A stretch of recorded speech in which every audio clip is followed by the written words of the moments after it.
Hello. Welcome. Hello. Oh my god. No, we're not playing FNAF. Oh, sorry, my bad.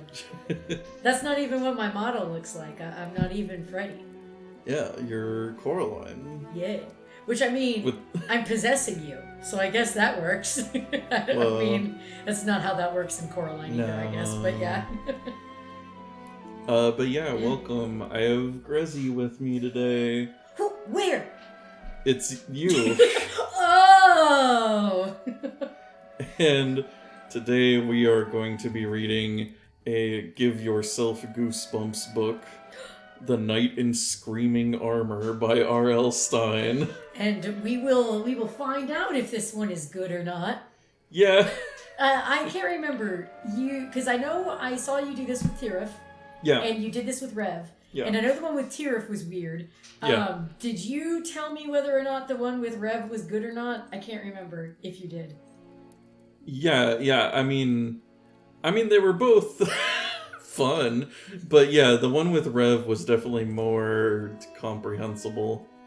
Oh, okay. The Secret Agent Grandma was just bizarre, which I guess you should expect from the name Secret Agent Grandma.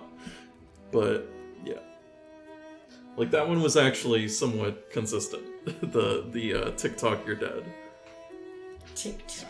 Oh, you're predicting in the chat the Secret Agent Grandma is the knight. Like, it's Grandma in disguise. It's part of the Goosebumps cinematic universe. Exactly. It's all connected. So why are you talking in the chat when you're on the stream? Because I was trying to do this, but it didn't work right the first time. Oh, okay. Hey, there you go. Grandma. Thanks, Grandma, for subscribing for 26 months. You're very welcome, sonny boy. I really appreciate it. Oh. Appreciate all your support, Secret Agent Grandma. I appreciate you. I know you're busy fighting aliens or whatever was going on in that story. Who the fuck knows? I was high. I don't know which timeline we're in. But yeah, should we take a look at what's in a book? The Knight in Screaming Armor? Yeah, let's do it. Alright. Beware, do not read this book from beginning to end. Oh, okay. Prepare yourself to meet the Knight in Screaming Armor. Are you ready? You prepared? Okay. Your cousins are coming to visit you from England. Oh, whoa. They're bringing something with them. A little surprise. It's an old suit of armor from your uncle's collection. It has a really cool battle axe and a shield. Man, not like a sword, like an axe. I mean, axes can be cool too, I guess. Well, see, my immediate question is, they're bringing a suit of armor with them? Yeah. Like, if they're coming from England, are they on a plane? From your uncle's collection of armor, I guess. Yeah, that tracks. Sure, why not? Wait, let me move this into a tab so I can see everything. And we'll zoom in a little. Okay. And it has something else too. Orders to destroy you. Why are they bringing it to me? These cousins of mine suck in this world. You see, there's an ancient curse that was placed upon your family, and the knight is here to deliver it. And that's not all. A ghastly-looking gardener with 3 heads, mud-slinging monsters made of goo, and some very nasty sheep are all headed your way. Just some dirty sheep. What? This scary adventure is all about you. You decide what will happen, and you decide how terrifying the scares will be. Start on page 1, then follow the instructions at the bottom of each page. You make the choices. If you make the right choices, you will defeat the knight in screaming armor and escape its horrible curse. If you make the wrong choice, beware. Beware what? What is it, R.L. Stine? You'll die, I guess. Oh no! In real life? Yeah. No! If you die in the book, you die in real life. See, Rev was safe. He's already a ghost. Yeah. So take a deep breath, cross your fingers, and turn to page 1 now to give yourself goosebumps. I did it. I took a big breath and I'm crossing both my fingers. Alright. See, I'm just looking at the paper and I just see pip pip. Yeah. Pip pip, ta-ta, jolly good, tally-ho and all that rot, your dad exclaims. Do you want to read the lines for when it's you? I mean, sure, I can. Yeah. Yeah. So. Oh, that is me. Yeah. Dad! You plead, please! So sorry, he apologizes in his best British accent. We just want your cousins to feel quite at home now, don't we? It's not every day we have visitors from England. It's been over a year since we've seen them. Jolly good, ta-ta, pip-pip, your dad says again. Yes, your mom adds. Your Uncle Will is giving lectures at several important American museums, so Kip and Abby will be staying with us for a whole week. Isn't that terrific? You only half agree. Kip Saxton is your age. Wow. Sometimes he complains too much, but mostly he's a pretty cool kid. His 15-year-old sister is another story. Abby acts like she's queen of the world, you say. She could be a royal pain. Oh, you'll have fun, your dad assures you. Uncle Will says Kip and Abby are bringing a big surprise with them. A surprise? You ask. What surprise? Is it a Nintendo Switch? I hope so. Well, this is like 1997 or whatever. Is it a PlayStation? Is it a Nintendo 64? Hope you want to play Super Mario 64. Before your dad can say another word about the surprise, the doorbell rings. Boop, boop. They're here, your mom calls from the front hall. She opens the door as the airport shuttle van pulls away. Your cousins are standing in the doorway. You haven't changed a bit, your mom declares as she hugs Abby and Kip. I hope that's not true, you mutter. Your tall blonde cousin is already staring past you into the mirror behind you. I don't like where this is going. Right? Are we in Alabama? Hi, you managed to say to her. Abby primps her long golden curls before she answers.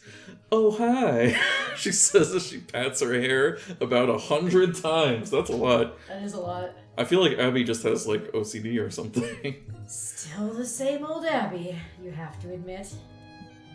Forget her, someone says, laughing. It's Kip. Can you give me a hand? We've got more stuff to bring in. Your sandy-haired cousin moves back out onto the front step and points to 2 huge wooden crates. The crates are taller than your dad. Oh, it's big.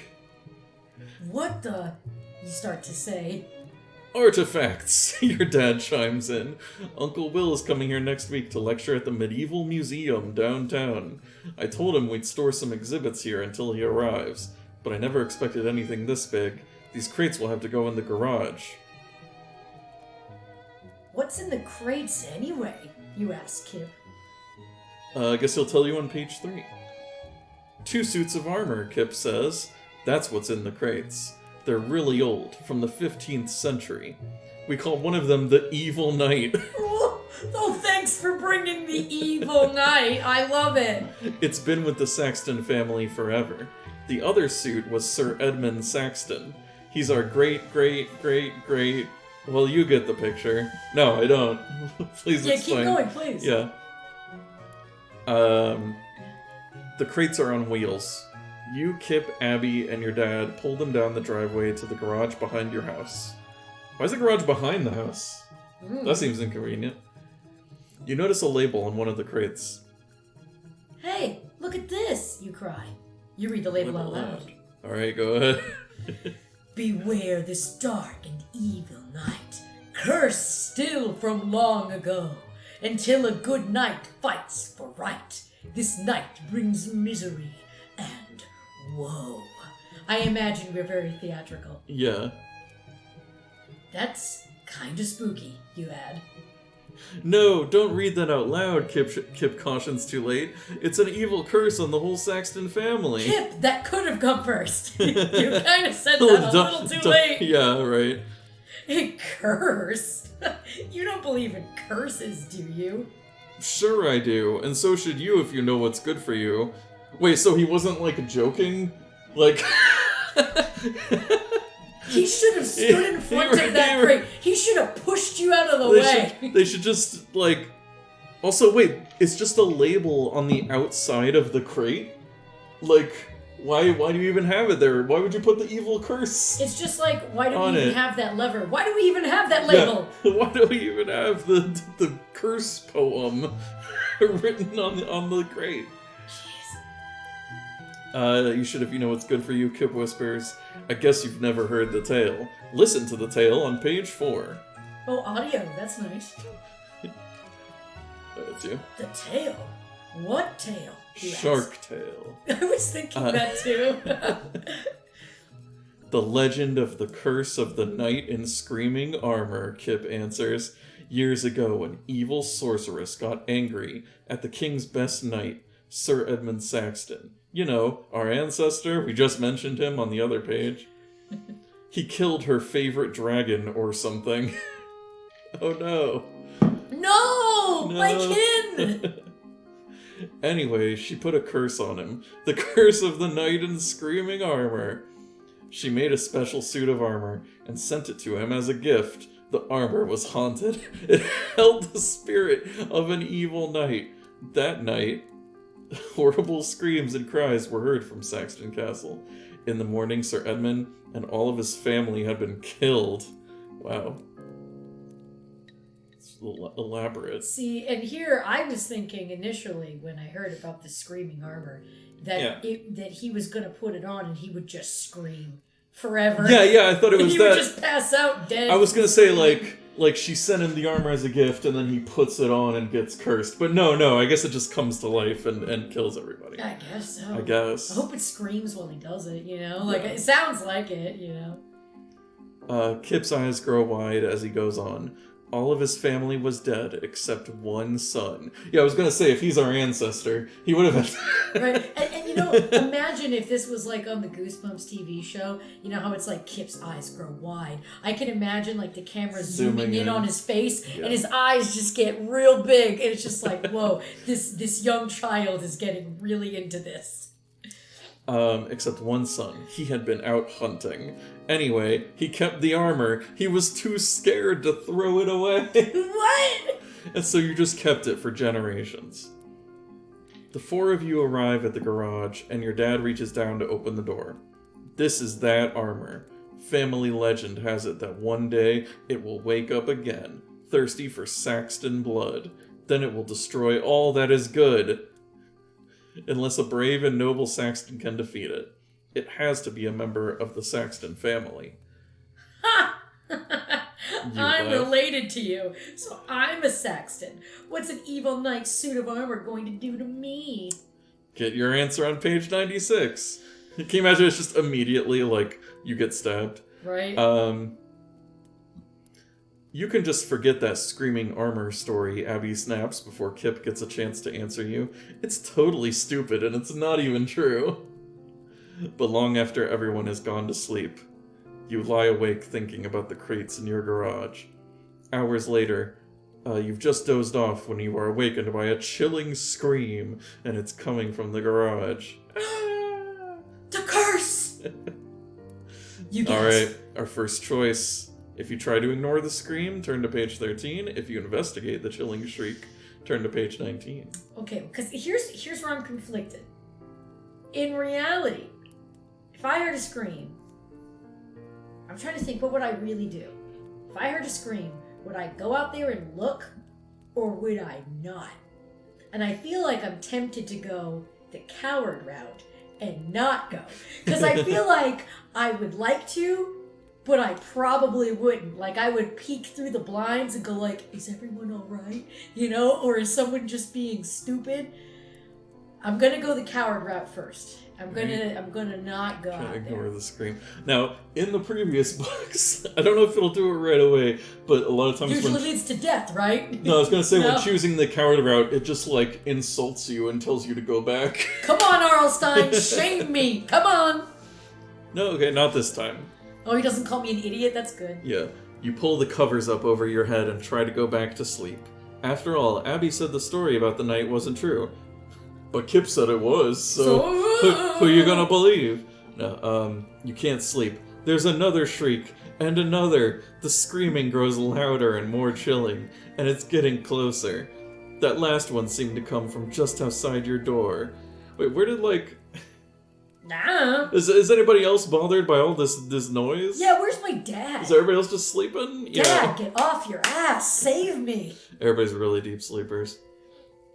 Wait, what's that? Something is moving at the foot of your bed. You strain your eyes to see in the darkness. You immediately wish you hadn't. A shadowy figure seems to hover at your feet, ready to attack. I'm calling it right now. I'm saying, it's the night, as you shout, but it's gonna be your cousin. Yeah. They're scaring you. They're punking you. I'm saying it's Kip. Abby doesn't seem like she's into that. Quick, turn to page 67. Wait. Hmm? Oh, that's you. It's your mini characters, yeah. Yeah, it's the middle of the night to be exact, the shadow answers. You recognize her voice. Abby! You're the one I didn't think it was! You gasp. What are you doing in my room? I heard you screaming, she says, holding her hands over her ears. Horrible, horrible screams. What's going on here? I'm trying to get some sleep. Evil, Kip whispers as he peeks through the doorway behind Abby. That's what's going on here. In the dim rays of the hall nightlight, you see panic on Kip's face.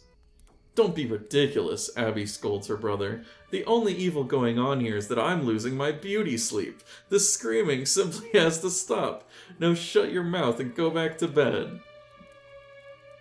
Is the screaming going on, like, right now as they're talking? Where's the dad? Where is my father? It won't stop, Kip insists. It's the curse, I know it. We shouldn't have brought that rusty old armor. Yeah.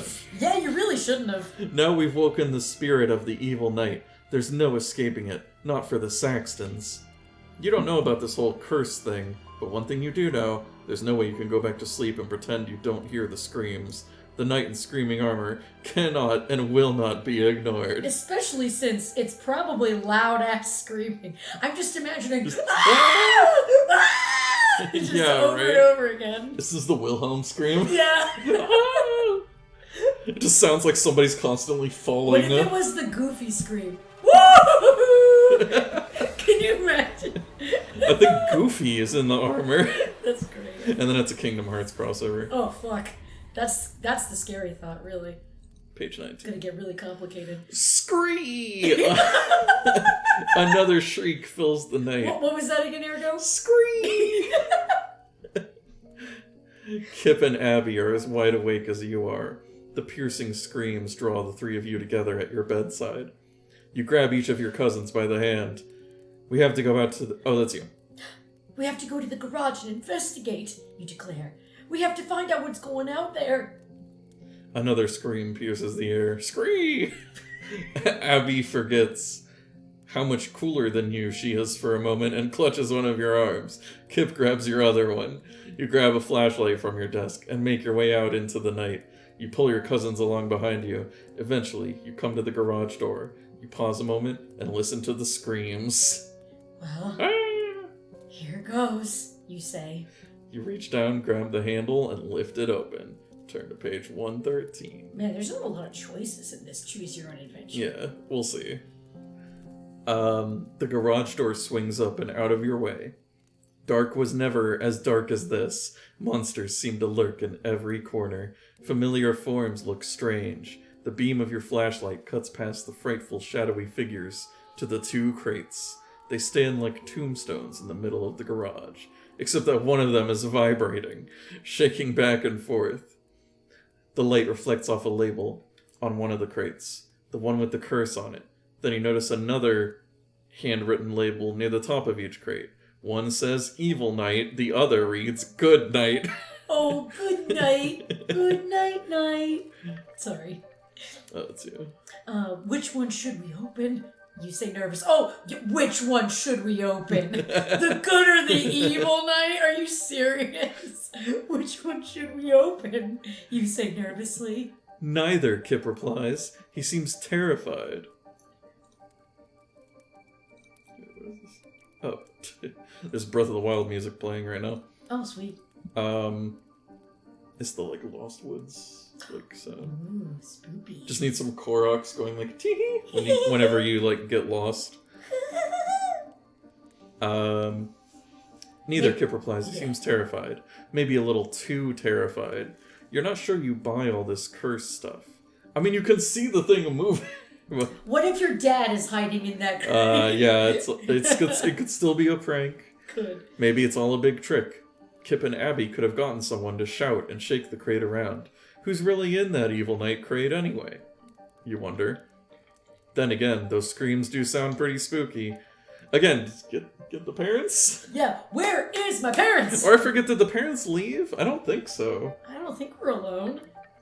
Maybe you should play it safe and open the crate marked Good Night. A suit of armor could come in handy if there is some crazy curse. Alright, do you open the crate marked Good Night or Evil Night? Oh my god, yeah, I'm sorry. Who in their right mind would open the evil crate? You're like, yeah, you know, although, what if, unless, what if the evil crate, what if it's just misunderstood? Yeah. That's probably what R.L. Stine wants you to think. What if it's misunderstood? Yeah. I'm gonna go with, if we have to open one of them, I hate opening the one that's vibrating, that's for sure. Yeah. So I'm going with the Good Night one. Alright. But I recognize that the evil night could just be misunderstood. Okay. It could be a big raccoon for all I know. We'll open the Good Night crate, you decide. You don't want to take any chances. But as soon as you say this, an ear-splitting scream fills the garage. The evil night crate starts rattling again. The armor inside clanks and rumbles and roars. You cling to Kip, or is it Abby? It's hard to tell in the darkness. The tall, evil night crate rocks closer to you. It tips backward and forward. If it falls on you, you'll be crushed. You try to pull your cousins out of the way. Let's bail! You yell. But you only get a few steps toward the garage door when something blocks your escape route. A horrible beast, Kip cries. Ah! Abby screams as she's jerked away from your side. You accidentally drop your flashlight, and it hits the concrete floor with a smack. There's something wrapped around my leg, Abby wails. Abby! You shout across to her. You start to move to her side, but you feel sharp claws scrape across your cheek. It's the raccoon! Go to page 15. It's Rocket Raccoon. Oh, jeez, yeah. You jump back and grab your cheek where claws scraped you. You feel a large welt. You turn away from Abby and grope along the wall until you find the light switch. Click. One bare bulb hanging from the ceiling floods the garage with a dim light. Suddenly, everything gets quiet. Now you see it. The monster blocking your escape route is a lawnmower. The sharp-nailed fingers that raked across your cheek are exactly what they felt like. A garden rake. Dang, I was really hoping it was a raccoon. And the snake coiled so tightly around Abby's legs is a hose. I knew it all along, Abby says as she throws the hose aside. This whole thing is ridiculous, but it isn't over yet. Eee! Eee! That's what it says. Whatever's in the evil night crate demands your attention. The crate lurches forward, knocking Abby to the ground. Help Abby on page 131. What if I don't want to help Abby? Yeah, right. Give me the choice book. The hanging light bulb starts to spin. Kip struggles to lift his sister to her feet. He looks really scared now. It's going to be up to you to do something, but what? Should you open the evil knight's crate and confront the enemy, whatever it is? Maybe it's all just a practical joke. You wouldn't put it past Kip, would you? Then again, maybe there really is a curse. If there is, maybe whatever's in the crate marked Goodnight could help you. You better open one of them. Why are we doing this again? Yeah, R.L. Stine, friend. We said good before. Should we just still go with it? Yes, I'm committed to my choice from earlier. That was just filler.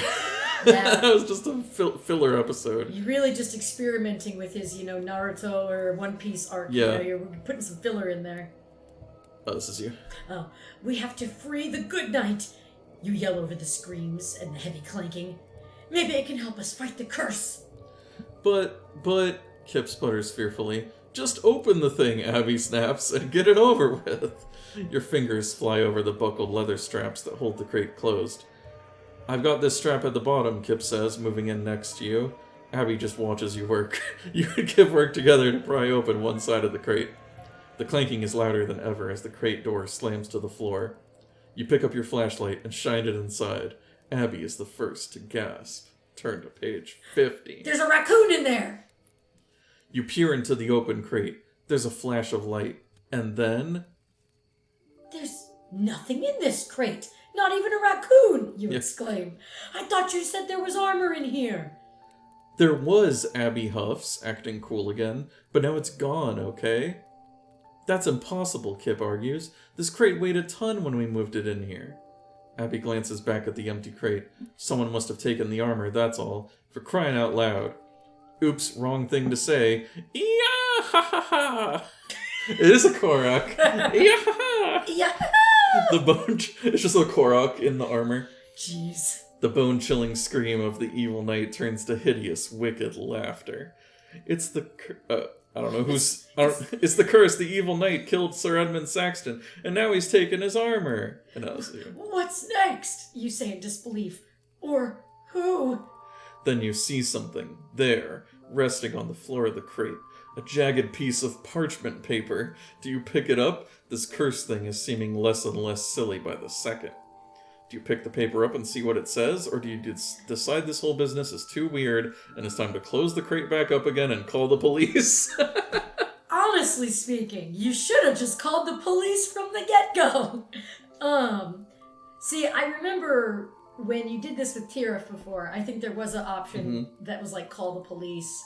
Wasn't that also where R.L. Stine was like, you idiot? Yeah. Yeah. Just like, no. Just like, no, you can't. I'll pick up the paper, but realistically, I would probably have already called the police by now. Right. I'd like to think I would. Yeah. Or again, the parents? Yeah, where are my parents? Okay, so you're gonna pick up the paper? Yes, pick up the paper, please. Page 70. You bend down and pick up the jagged-edged piece of parchment. There's writing on it. Hey, look what I found, you exclaim. It's a note, or a piece of one. You read it. Hopefully not out loud. The last time you read a curse out loud. Jeez. Okay. Only a knight and Saxton born can break the curse that now we mourn. But they who wear Sir Edmund's steel must prove their courage and strength are real before the break of day brings light. One good shall fight, one evil knight. That's funny. It sounds like a challenge. How boring, Abby complains. They who wear Sir Edmund's steel. You read again. What do you think that means? The armor, Kip replies. Sir Edmund's armor. But it's gone, you point out. That scrap of paper looks like it's been torn from something, Kip adds. If we could find more pieces of the poem, maybe we can figure out where the missing armor is. It's like a puzzle. Why would, like, the ancient parchment, though, tell you where the armor is in your house? I don't know. Merlin knew, okay? He knew the future, yeah. That's the stupidest thing I've ever heard, Abby says. Then she rubs her eyes. I'm sleepy. I mean, is it still screaming? I'm sleepy. Is there still screaming going on? Kip yawns a big yawn. You feel it too. An overwhelming urge to fall asleep. You let yourself curl up on the floor? What? What? Yeah, is this thing still screaming? Also, I'm sure it's part of the curse. There's no way It's you would suddenly just go... Some kind of sleeping spell, I guess. I guess so. If you wake up and are with your cousins, or if you wake up and are all alone... Uh-oh. Why would I want that last one? You're just making choices about the story now, I guess. I don't want to be alone, please. I want my cousins to be with me. Okay, we'll go to page 20. I bet my cousins are gonna be cursed and are gonna come and fucking wreck me. You wake up. The last thing you remember is finding the piece of parchment that said, "Before the break of day brings light, one good shall fight one evil knight." You rub your eyes to clear the sleep out of them. You see Kip and Abby, but you're not in the garage anymore. A bare bulb hangs from a wire in the ceiling. It casts a sickly yellow-brown tint over the enormous cavern of a room. The walls and ceiling are the color of mud. I guess you've just been kidnapped. Sorry. Oh, are we in the past? Oh, I wonder. Ooh. At least we're still together, you say. This is just gonna be like a friggin' Dungeons and Dragons, like, dungeon. Heck yeah, let's go. This is your party. Hell yeah. Oh, yeah, sorry, you said, at least we're... Yeah. At least we're still together, you say. But where are we, Abby asks. Hello, is anybody there? No one answers. The air is musty and stale. It reminds you of something. In fact, it's just like the air in the old museum you went to on a school field trip last month. Then you see the muddy sign on the wall, the medieval museum. Oh, you're just at the museum. Never mind. It's not as cool. Hey! You shout excitedly. We're downtown! This is the museum where your dad is supposed to speak next week. Museum, Abby shoots back at you. There's nothing here at... Her mouth is open when a great splat of mud hits her right in the face. Thwack. What the fuck? Wow. Follow this dirty business to page 12. Abby splutters as she wipes globs of thick brown mud from her mouth and eyes. Now she sees what you and Kip already see. The walls are alive. Ew. With the sound of music. Short, square-bodied mud beasts step out from the dirt-colored walls. They start flinging handfuls of thick, oozing mud. Thwap, a glob catches you in the ear. Tchwonk, a fistful of the well-packed mud covers Kip's sandy hair and slides down over his eyes. What's happening? Kip cries. Thwap, comes the answer in the form of a special delivery mudogram. The oozy mud in your ear starts to harden and crack. You rip at it with your fingers. Squinch! You're caught in the stomach by another mud glob. It hardens on contact. It makes it difficult to breathe. You've got to get out of here. The mudslingers gang up on Abby. I guess they hate her as much as you do. They swing their gorilla arms and pack more solid mud balls to throw at her. Abby sobs as one hard mud ball nails her in the knee. Why me? Why me? She screams, clutching her bashed knee. God. Man, that rhymes. Just getting bush, what was I about to say? Just getting, like, beaten to death. She's just getting wrecked is what she's getting. Just getting the crap beat out of her. Yep. You want to help Abby. She's clutching her knee in agony. But before you can comfort Abby, you've got a new problem of your own. Another mudslinger slides out of the wall and stomps towards you.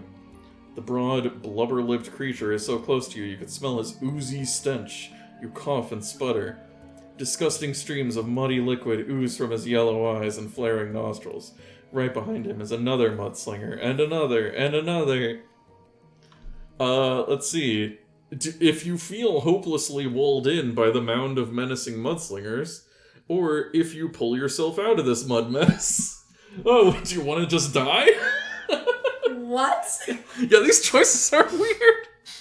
You know, even though I'm tempted to say, pull yourself out of this mud mess, I kind of do wonder, what the heck would happen if I just go, I give up? Do you give up? Yeah, well, we can always just I wonder if we get saved by our uncle.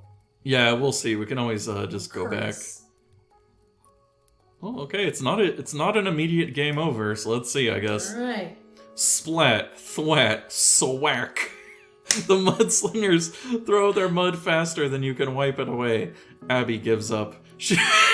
Abby accepts his death, I guess. Yep. She stands facing one muddy wall, with her hands up over her mud-covered eyes. The monsters stand in front of her like a firing line. Dang! They scoop up new mud and pelt her. You watch in horror as the flung mud covers every inch of her clothing, hair, and skin. In no time, Abby is completely flattened into the mud-covered wall. In another second, it is impossible to see where Abby ends and the wall begins. She is the wall. What the fuck? Oh no, she's become one of them! No. Kip! I just realized I was shouting your name. Kip, you shout. Where are you? While you were watching Abby being muddified, Kip was being plastered to another wall. Only his eyes peer out at you. Then schwap, he's gone. You lunge toward the wall where Kip was. You scrape at the hardening mud. You try to say Kip, but all that comes out of your mouth is a burbling mud burp. Swat. A warm mud ball plasters you in the back. You fall face first into the wall of muck. Hold your breath until you get to page 17. Oh, never mind. It is an end. Okay. It's just that it took 2 pages to describe it, but here we go. A pair of mud-slimed arms push out of the wall. They wrap around you, holding you in place. Mud balls fly at you faster and harder. Splat, your head is covered. Whack, your arms are covered. Choo-wok, ka-chink, swack. The thick sludge mud covers all of you. Your mud-encased body stiffens as the ooze hardens. Welcome to the dirty world of the Evil Knight and his army of mudslingers. Why does the Evil Knight have an army of mud monsters? I mean, wouldn't you if you could? They always fight dirty and they always win in the end. It doesn't even matter.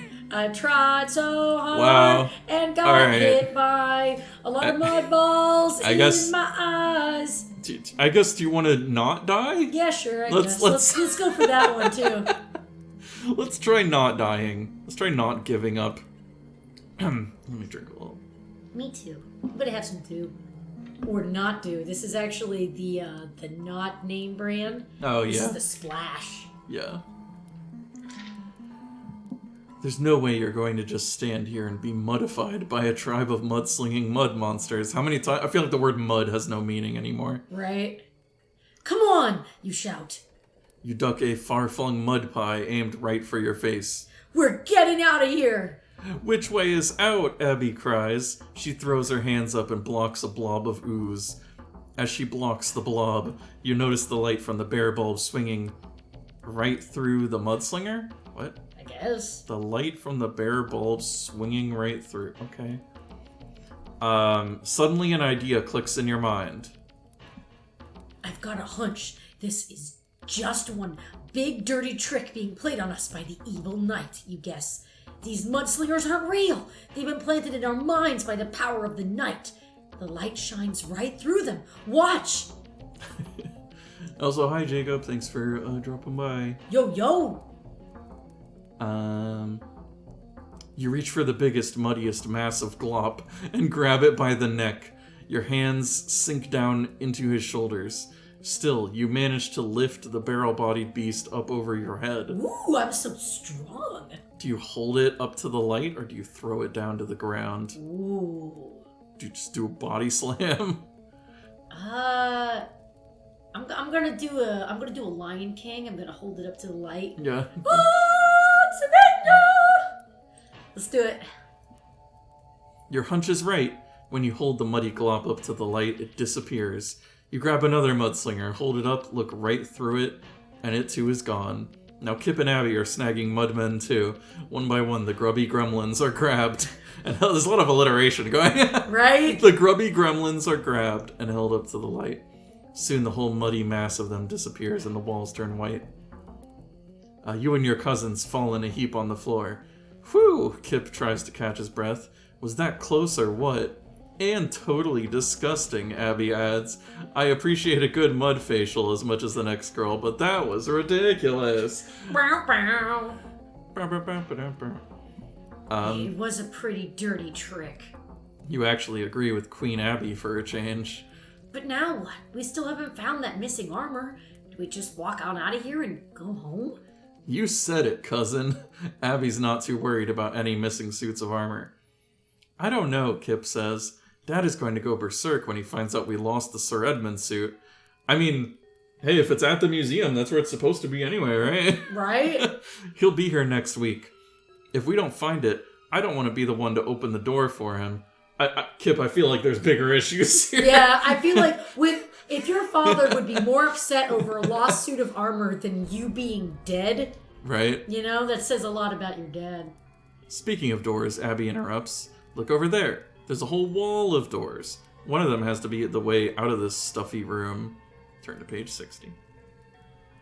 Abby rushes toward the wall of doors. She's just about to reach the handle on the first door when her foot slips on something. Oh, not more mud. No, another piece of parchment, she cries out. You and Kip run to join her. She holds a jagged-edged scrap of parchment in her hands. It's just like the other one you found. She reads it to you. Beware his deadly charge and feel. That's it. That's all it says. There's got to be more, you insist. Deadly charge, Abby repeats. I know about charging things. Sounds like someone's gonna be doing some killer shopping. Wow, how interesting that now, charge, it's just like, yeah, I'm charging my phone. Yeah, she would make a joke about, like, yeah, I gotta charge my phone. Mm-hmm. Very funny, Kip says sarcastically. Maybe not to a jerk like you, Abby shoots back. Oh yeah, Kip threatens. Good comeback, Abby taunts. Hey, hold it, you said. We need to work together here. These scraps of paper are obviously meant to be clues. I've got a feeling they'll lead us to the missing armor if we pay attention. Until then, anything could go. Anything could happen. Okay, so let's try to remember, just beware his deadly charge. And feel. Whatever that means. And just feel. Don't be afraid to feel. Don't conceal. It's okay to feel. Go to page 62. You take the other scrap of parchment out of your pocket and try to fit the two pieces together. None of the edges match up. Never mind that stupid puzzle, Abby bursts out. I want out of here now. Without waiting another second, Abby runs to the other side of the room and tries the knob on the first door. But as she turns it, the door disappears and becomes solid white wall again. She tries the next door. Gone. And the next one. And the next one. And the next one. Gone, gone, gone. Right from under her hand.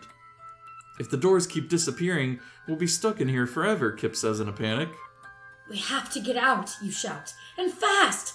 Look, these walls are closing in on us. We'll be crushed! Inch by inch, the floor space narrows.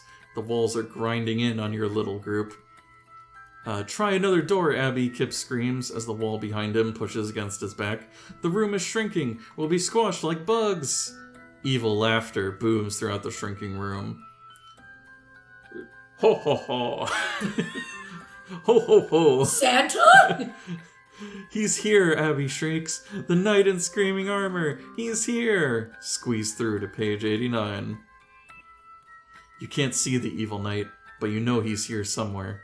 His hideous laughter turns to screams, and back to laughter again. The shrinking room is a tiny torture chamber, and it's getting tinier by the second. You brace yourself against one of the advancing walls in a frantic attempt to hold it back. You strain against it with all of your strength.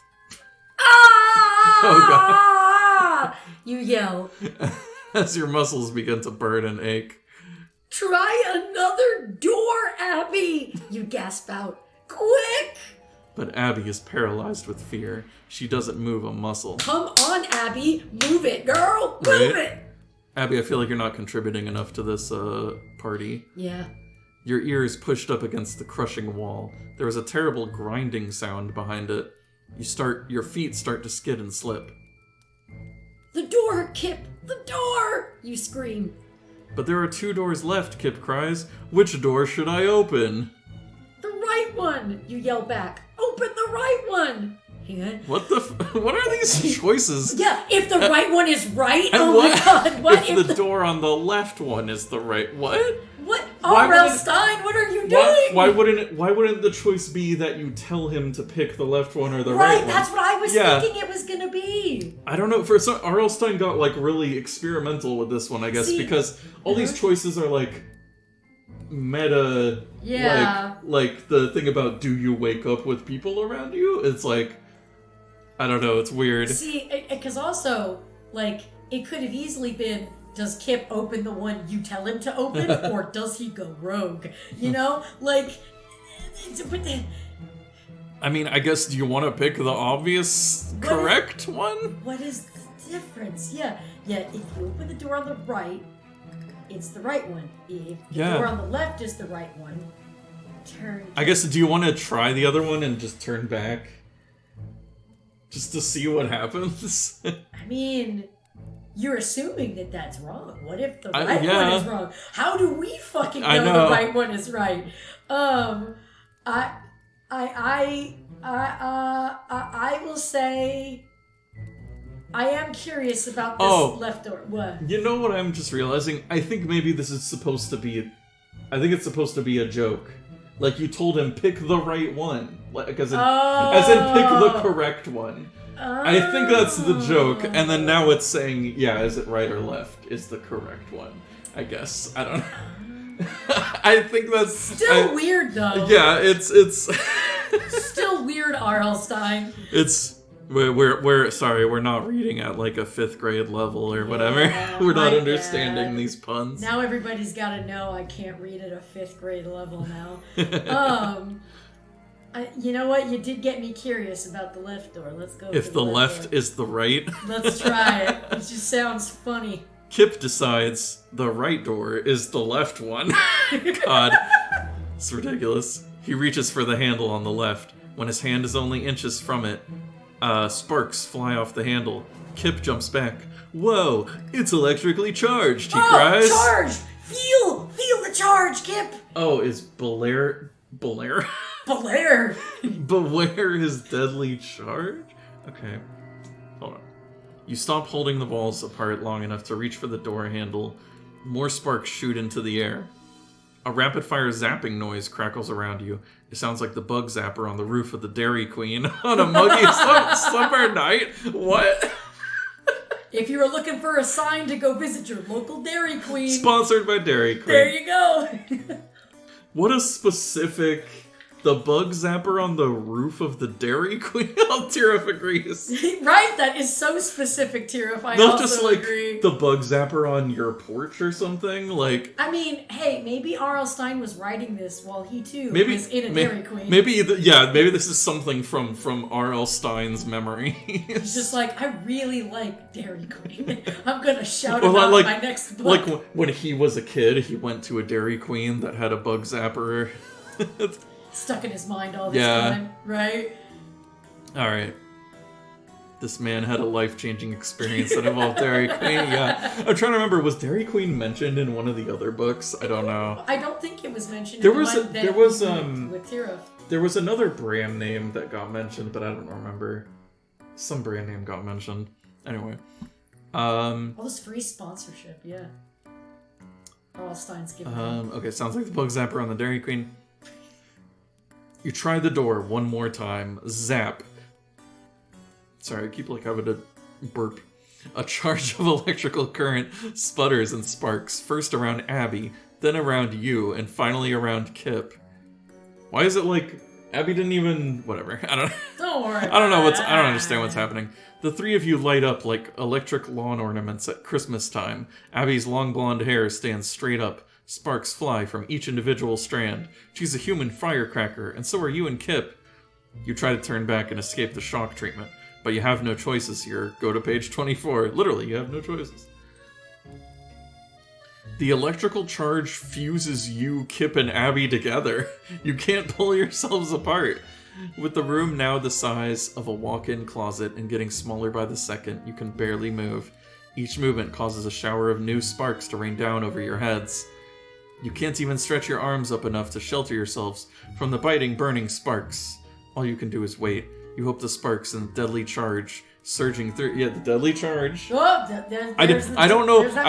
I don't know what we're supposed to do with that information, but yeah, that's. But there it is. It's definitely related to that clue we found. Through you will stop before it's too late. Okay. Oh, I guess this is you. You try to speak. But the only thing coming out of your mouth are sparks. Zzz. Abby adds her 2 sparks. Like her 2 cents. Yeah. Zzz. Kip sparks loudest of all. He's holding up the second piece of parchment with a warning about his deadly charge. Yeah. If you could talk, you would remind Kip. You already saw that piece of the puzzle. You figure that this electrically charged state you're all in is what the piece of parchment warned about. Kip waves the parchment at you. Zzz, he says. Zzz. You agree? Sure, you'll take another look at the piece of parchment. You try to see through all the sparks to what is written there. Here's the real shocker. New words have appeared. Kip wasn't just being dumb. You read to yourself. Beware his deadly charge and feel that what is now is not what's real. It's all fake, just like the other thing was. Aha, now you get it. If what you get is what you see, turn to page 34. If what you get is what you wish you never saw, turn to page 76. What? What are these choices? I don't understand. If what you If what you get is what you see. What you get is what you wish you never saw. I don't understand, R.L. Stein. How can I make choices on things I don't understand about? I'm guessing it's the second one, because we're supposed to say that, like, what is now is not what's real. So saying... What you see is what you get is what you... is wrong. So I don't understand what this means, but I just feel like it has to be the other one. But, I mean, it's up to you. Yeah, at least he isn't calling me a beta cuck, you're right, Tira. I remember in that one where R.L. Stein was like, wow, you baby, you freaking little, POS. Yeah, what did he say? He was like, just put this book down. You obviously can't handle it or whatever. Yep, I remember that. I'm waiting for R.L. Stein to call me out. Yeah. See, it happened to Rev too. Oh my god! Yes! Yeah. Yes! I think there's one in each book, yeah. I want R.L. Stein to shame me. It sounds weird. Yeah. But I want him to shame me. I want to be a part of the shame club too. I mean, technically you made that choice, I guess, but what? I'll agree with you. You want to do the second one? Page 76. Let's do it. Okay. I'll try my best. You read the words of the new puzzle piece again. Okay. That what is now is not what's real. You don't know what this means yet, but you do know you have to get out of this room now. Zzz, Kip sparks. Zzz, Abby adds. Oh, yeah. They think... Oh, I guess that was the wrong choice. Oh, guess we're dead. They think you have figured something out. They want to know what is happening now. You cannot answer now because you understand what this puzzle piece means. There never is a now. As soon as now comes, it becomes then. In the split second that is now, you know one thing. There is no escaping this place now. There is no now. By the way, all these nows are... all in caps. In caps. They're all caps. That's why I'm saying them like that. Just as you were about to escape now is then, and your chances of leaving are gone. You and Kip and Abby are stuck in the Neverland of now. The awful truth is closing in on you, and so are the walls. What is now is not what's real, but what is real is that for you and Kip and Abby, now is the end. So you just have an existential crisis?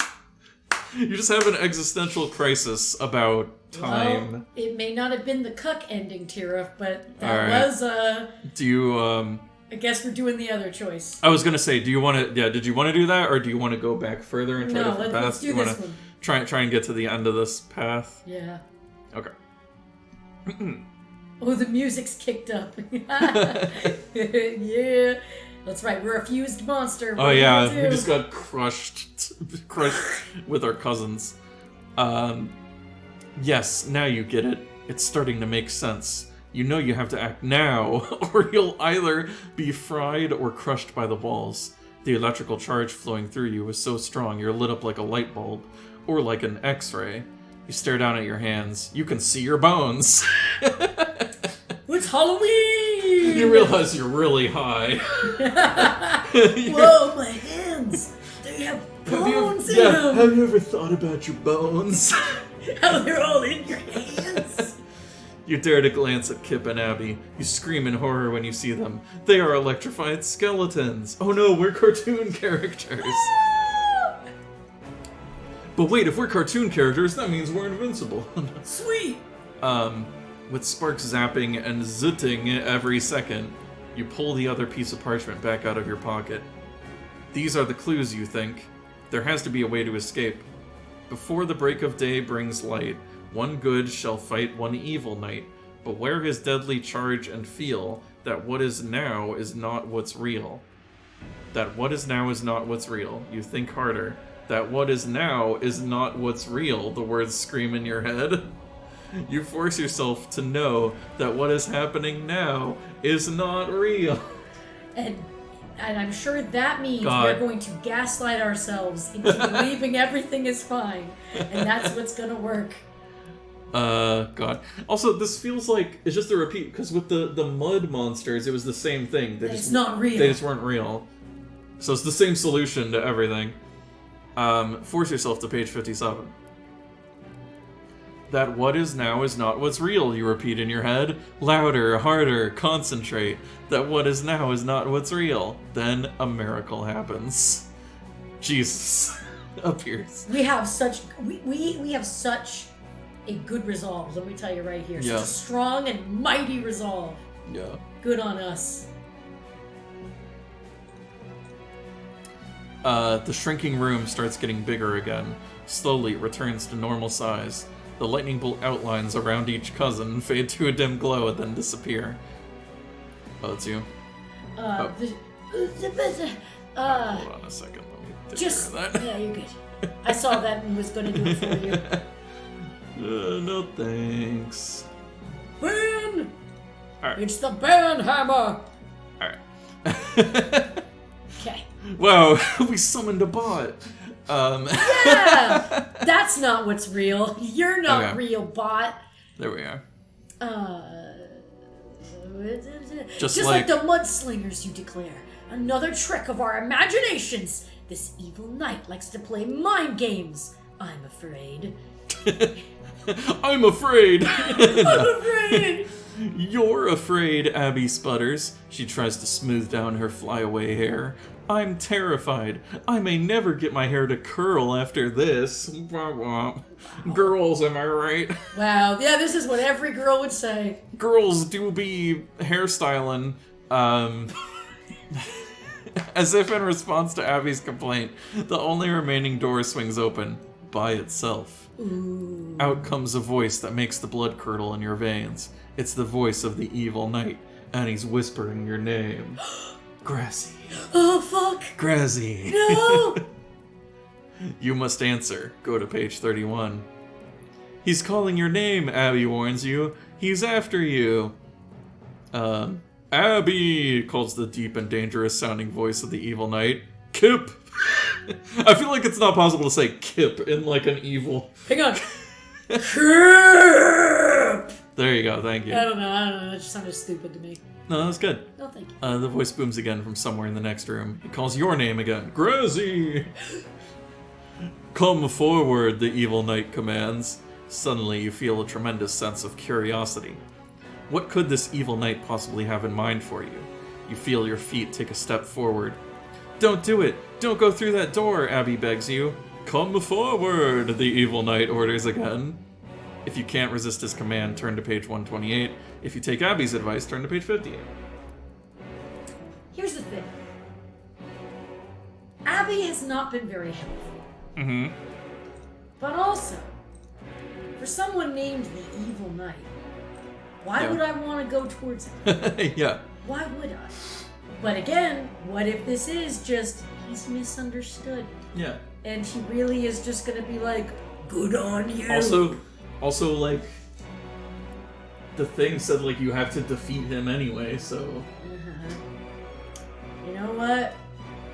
A part of me is tempted to see if Abby's actually going to be useful here. But I'm gonna go with it. We're not gonna resist his call. We're gonna face him like the 3 children we are. Yeah. 2 10-year-olds, and then Abby's like 15, I guess. Yeah! I think it said. Combined, that's old. Yeah, that's like 35. Right. Okay, let's go.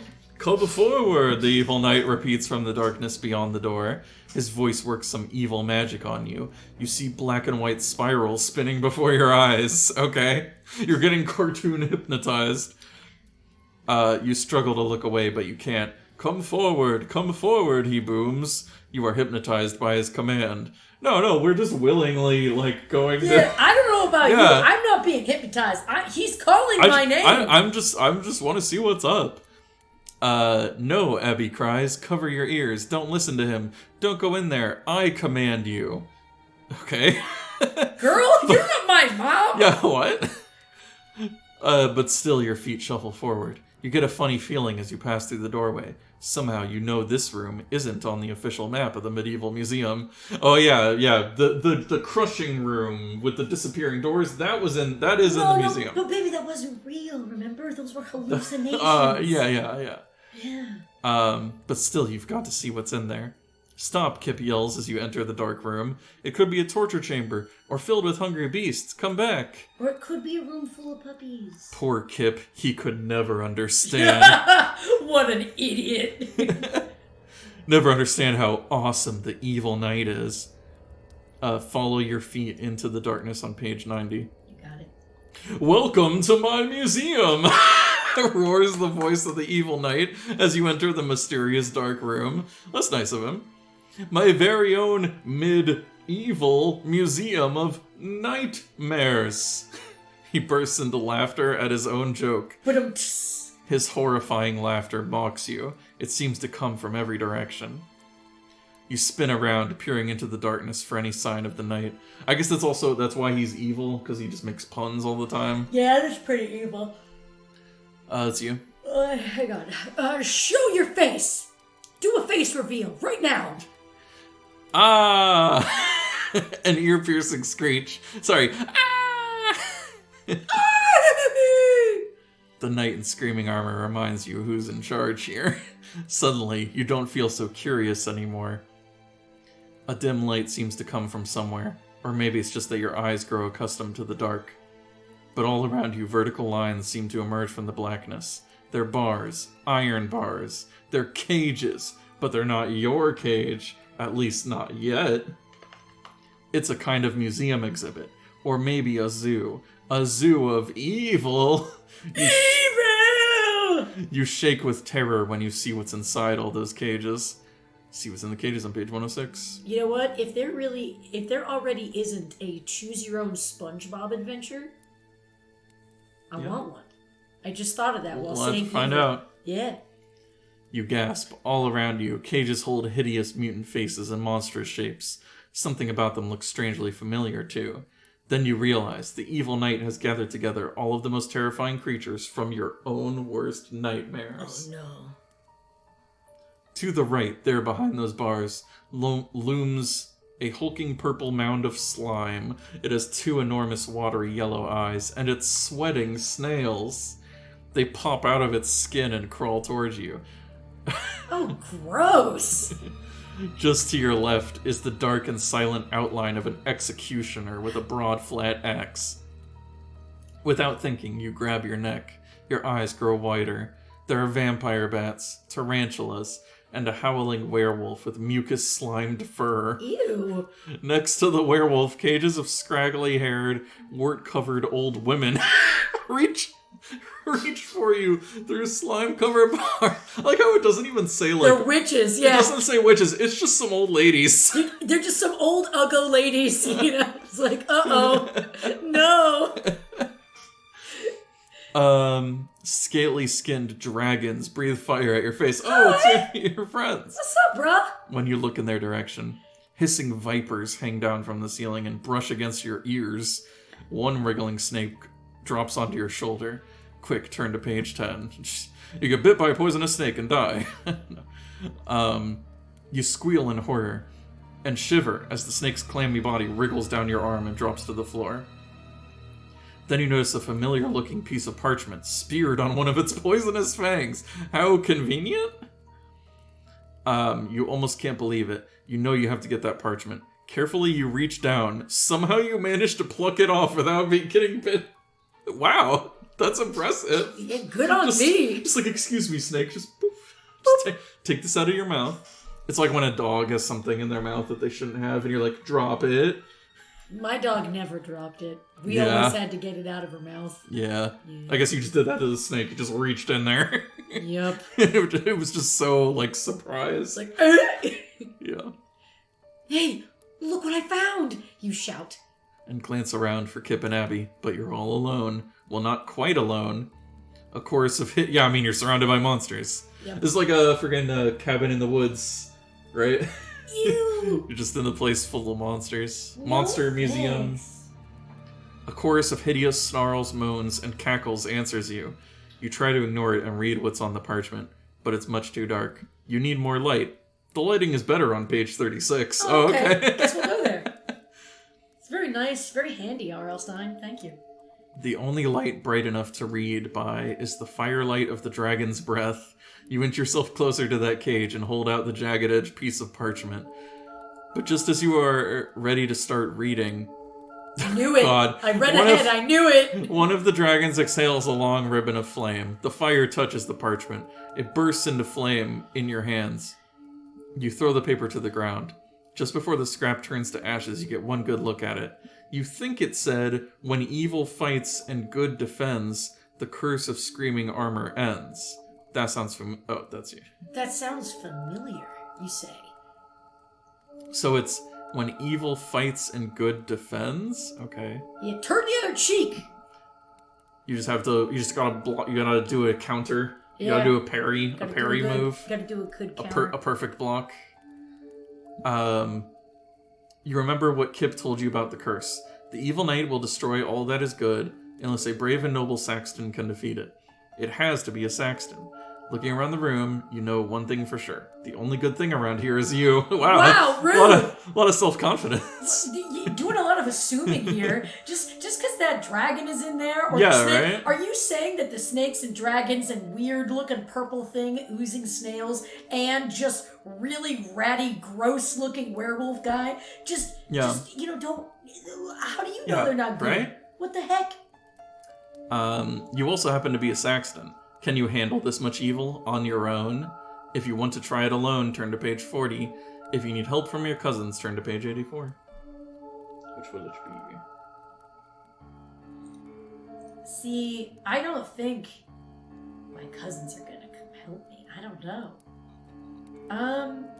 Let's do it alone. We're in here. Let's go. You decide you have to face the knight in screaming armor, one-on-one. If Kip and Abby join you in this evil exhibit hall, you may all come to a terrible end. And these are, after all, your nightmares. Yeah, why specific snail sweat monster? Is it just the snail you're afraid of, or... I don't know. I have some weird nightmares is all I'm trying to get at here. Just as you decide not to call them, you hear Kip's voice from the doorway. Don't come in, you shout back. You were right. This place is a torture chamber. Before you can stop them, Kip and Abby pass through the doorway and into the Hall of Horrors. Stop! You warn them. But it's too late. They're in. Well, again, what was the point of that choice? Yeah, they're here anyway. Hold on, I'm curious if this will literally just, if they both go to the same place. Because that said go to page 21. No, it is different. That's weird. Even though it doesn't matter. Whatever. Turn to page 21. Well, see, you chose to be so. No, wait. This does go to the same page, I think. Page 114. No, page 118. Okay, never mind. They are different paths. See, Ergo over here thinking he knows. I thought R.L. Stein was just being lazy. But no, okay, they are different paths. Okay. Welcome to your doom, the evil knight roars as Kip and Abby step into the darkness. Go back, you shout to your cousins. I found the last piece of the puzzle. It said, when evil fights and good defends, the curse of screaming armor ends. But it's no use. There's too much evil in this place. Go back! We can't go back, Kip shouts. The door closed behind us. Oh. We can't win, you yell. Without Sir Edmund's armor, we don't have a chance. We have to earn the armor, Kip cries. I don't know where you got that information. We have to show that we are brave enough to wear the armor of a knight. That's the way the curse is written. You know Kip is right. Only the bravest become knights. And you don't know about Kip and Abby, but you aren't feeling too brave at the moment. Actually, it's pretty much just the richest, I think. I don't know. Right? Yeah. Turn to page 114. You look at Abby and are amazed to see her boldly batting at some hanging snakes. She's pretty brave, you think. Get away from my hair, she yells as she knocks another snake to the ground. Then she misses one. It drops onto her shoulder and starts to wrap itself around her head. Man, it's a good thing that snake just didn't immediately bite her. Right? Yeah. Ah, Abby cries. Help me. She falls to the floor, pulling at the snake. Help! She screams again. Save me! Kip tries to be brave. He runs to help his sister. In his rush, he trips into an open-mouthed steel trap. Oh, I thought she was fucking dead. Or he was fucking dead. His left leg is grabbed by the jagged metal teeth of the trap. Help, Kip cries. He can't get free to help Abby. He can't even help himself. It's, a lot of help there. Right? Yeah, jeez. It's all up to you now. Only you have a chance of earning the right to wear the armor of the good knight. Turn to page 126. Over your cousin's cries for help. The scraggly old women in cages again, they're not actually witches or anything. They're just old women. Bats bearing vampire fangs fly down at you from above. You flail your arms at them. The fire of the dragon's breath reaches for you with its flaming fingers. You shield your eyes. You take a deep breath and move toward the steel trap holding Kip's leg. Before your hand gets close enough to try to free him, a gust of smoke fills the room. Huge puffs of black smoke burn your eyes. I can't see a thing! You put your hands out in front of you and feel something smooth and metallic. A suit of armor. You rub the smoke from your eyes and squint. Yes! You shout, it's the armor of the good knight! That's good. Or is it? You try to open the armor to put it on. It's no use. No amount of tugging will get you into the suit. You haven't earned the right to wear it yet. Grab the battle axe, Kip cries. The armor holds a gleaming battle axe in its glove. Please save us, Abby pleads as she pulls at her snakeskin necklace. You yank the battle axe from the steel-gloved hand of the suit of armor. It pulls free. Go to page 129. All the creatures in the cages are pressed against the bars, heckling. The purple one spits nails at you. Okay. Snails. Okay. They crunch under your feet as you walk. The werewolf snarls through his drool. It takes all of your strength to lift the enormous battle axe. Then you swing it. It crashes down on the werewolf's cage like a ton of bricks. There's an explosion, a burst of smoke, and when it all clears, the beast is gone. Oh. Yay! Okay, cool. You swing the axe again, this time at the dragons. They explode too. One by one they vanish. The bats, the vipers, the wretched hecklers, even the steel trap holding Kip's leg. They all go up in puffs of smoke. You've done it, Abby shouts happily. You saved us. Good work, cousin, Kip adds, patting you on the back. Each pat sends a metal ringing through... What? Sends a metal ringing through your ears. You're staring out at your cousins through a metal face mask. What? Hey! Hey! Your voice echoes back. Suddenly you realize you're not the same kid you were a minute ago.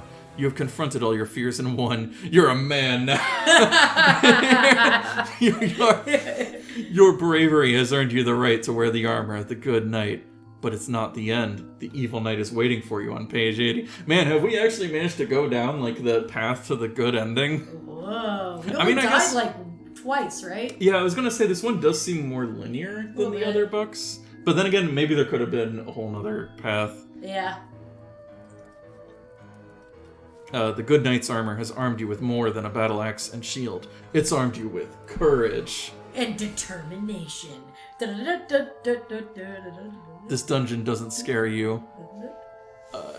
Let's see. Show your face, evil knight! You shout bravely. You don't have to wait long. A giant figure steps out of the sickly yellow light. It is the evil knight. Man, you're just gonna have like a Dark Souls boss fight now. Heck yeah. He is taller, darker, and scarier than ever. What's like... What am I thinking of? Oh, I'm thinking of the DK rap. It's like he's bigger, faster, and stronger too. He's the first member of the DK crew. Oh! Yeah, baby, go off! His eyes shoot flames at you. Oh, shit. The flames hit your silver armor and heat it up on contact. His eyes fire at you again. Sweat pours down your face and neck. Inside the armor barbecue pit, you're melting. The evil knight laughs as he raises his sword and swings it hard against your helmet. The vibrations from the metal on metal make your whole body shake. The evil knight swings again and hits you on the other side of your helmet. You're too stunned to move. Maybe you should do something. Fight! Fight, someone screams. It's the sorceress, okay?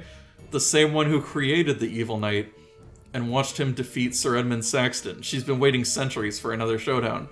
Fight, she screams again. Fight, fight, fight, fight. All I can see is Grunkle Stan. Fight, fight! With the baby channel. Yeah. Take a deep breath and go to page 54. Yeah, take a deep breath. You are dizzy from the heat and the force of the sword against your helmet. The sorceress's shouts are echoed by the other evil creatures. Wait, I thought we got rid of them all. Whatever. Nope. Fight, fight! They all cry at once. Oh, that's you. They want to fight? I'll give them a fight, you say. The evil knight raises his sword again and prepares to slash your suit in half. This is the hit that is aimed to destroy you. You take one heavy step backward. You raise your battle axe high over the evil knight's black-armored helmet. He swings his steel-bladed sword right at your stomach. Think fast. With the heavy battle axe raised over your head, you can't exactly duck. Instead, you pull your stomach back as far as it will go. Okay. You turn yourself into a human question mark. Great. What? You're doing a dodge. We're becoming Seuss. We're questioning the question mark. Yeah. I was gonna say, yeah, you're just doing like a Looney Tunes, like just. You still. The mighty blow of the evil knight scratches across your armor with a ring, but it doesn't cut you. You still have the axe raised over your head. Didn't we have a shield too? Right? Oh yeah, aren't we supposed to be defending? Yeah. The poem or whatever said that you're supposed to defend. Maybe that'll happen after this. You lower it now with all your strength. Crash. In one swift motion, you bring the axe down on the head of your evil enemy. Ah! The knight in screaming armor screams, but this time he falls to the dungeon floor. He lies there motionless. You just murdered a man. Quick! It's okay, he's evil. Quick, find out if he's still alive. The knight in screaming armor lies silent at your feet. You can't believe it. It's almost too good to be true. But it is. Wait. That's good. Oh, okay. I thought it was saying, but it is too good to be true. You turn to the sorceress and lift your battle axe in a salute to her. Why would you salute her? She wants to kill you. Then thwack to your armored back. A powerful blow crushes you to your knees. It sends vibrations ringing through your armor and every one of your bones. The evil knight is not finished with you yet. Yeah, see, you always gotta finish them. Right? Should have just decapitated As they say in Zombieland, you gotta double tap. Yeah.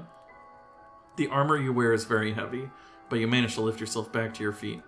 You raise your battle axe again and wait for the chance to move in. Welcome to your nightmare, the evil knight bellows at you. But you've heard that before. Yeah, right? He's reusing his jokes. This one doesn't hurt at all. You've said it already. I'm immune. If he thinks he's going to scare you away, he's got another thing coming. And in fact, he does have another thing coming. The sharpened blade of your battle axe. It's now or never. While he's still laughing his wicked laugh, you set your feet, swing around in a full circle, and release the battle axe like a frisbee. Almost in slow motion, it travels toward his face. It smashes into him in a burst of smoke.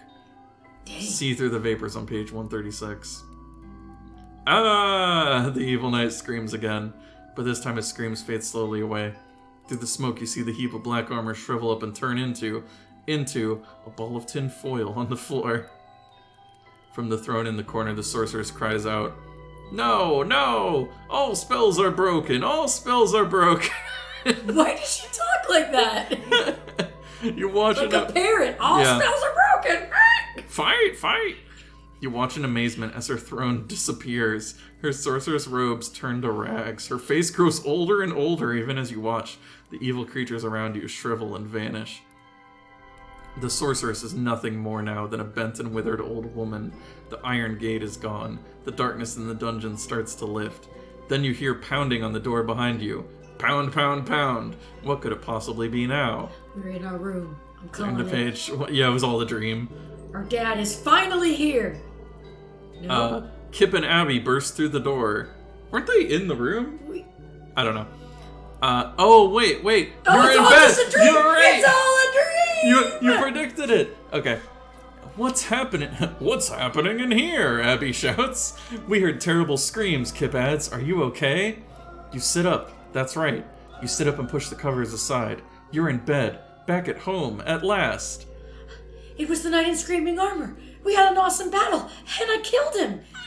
You exclaim proudly. I broke the curse that brought us home. I'll never be the same after murdering a man. I have so much PTSD right now, you do not even know. The next time I hear someone scream, I'm going to wet myself.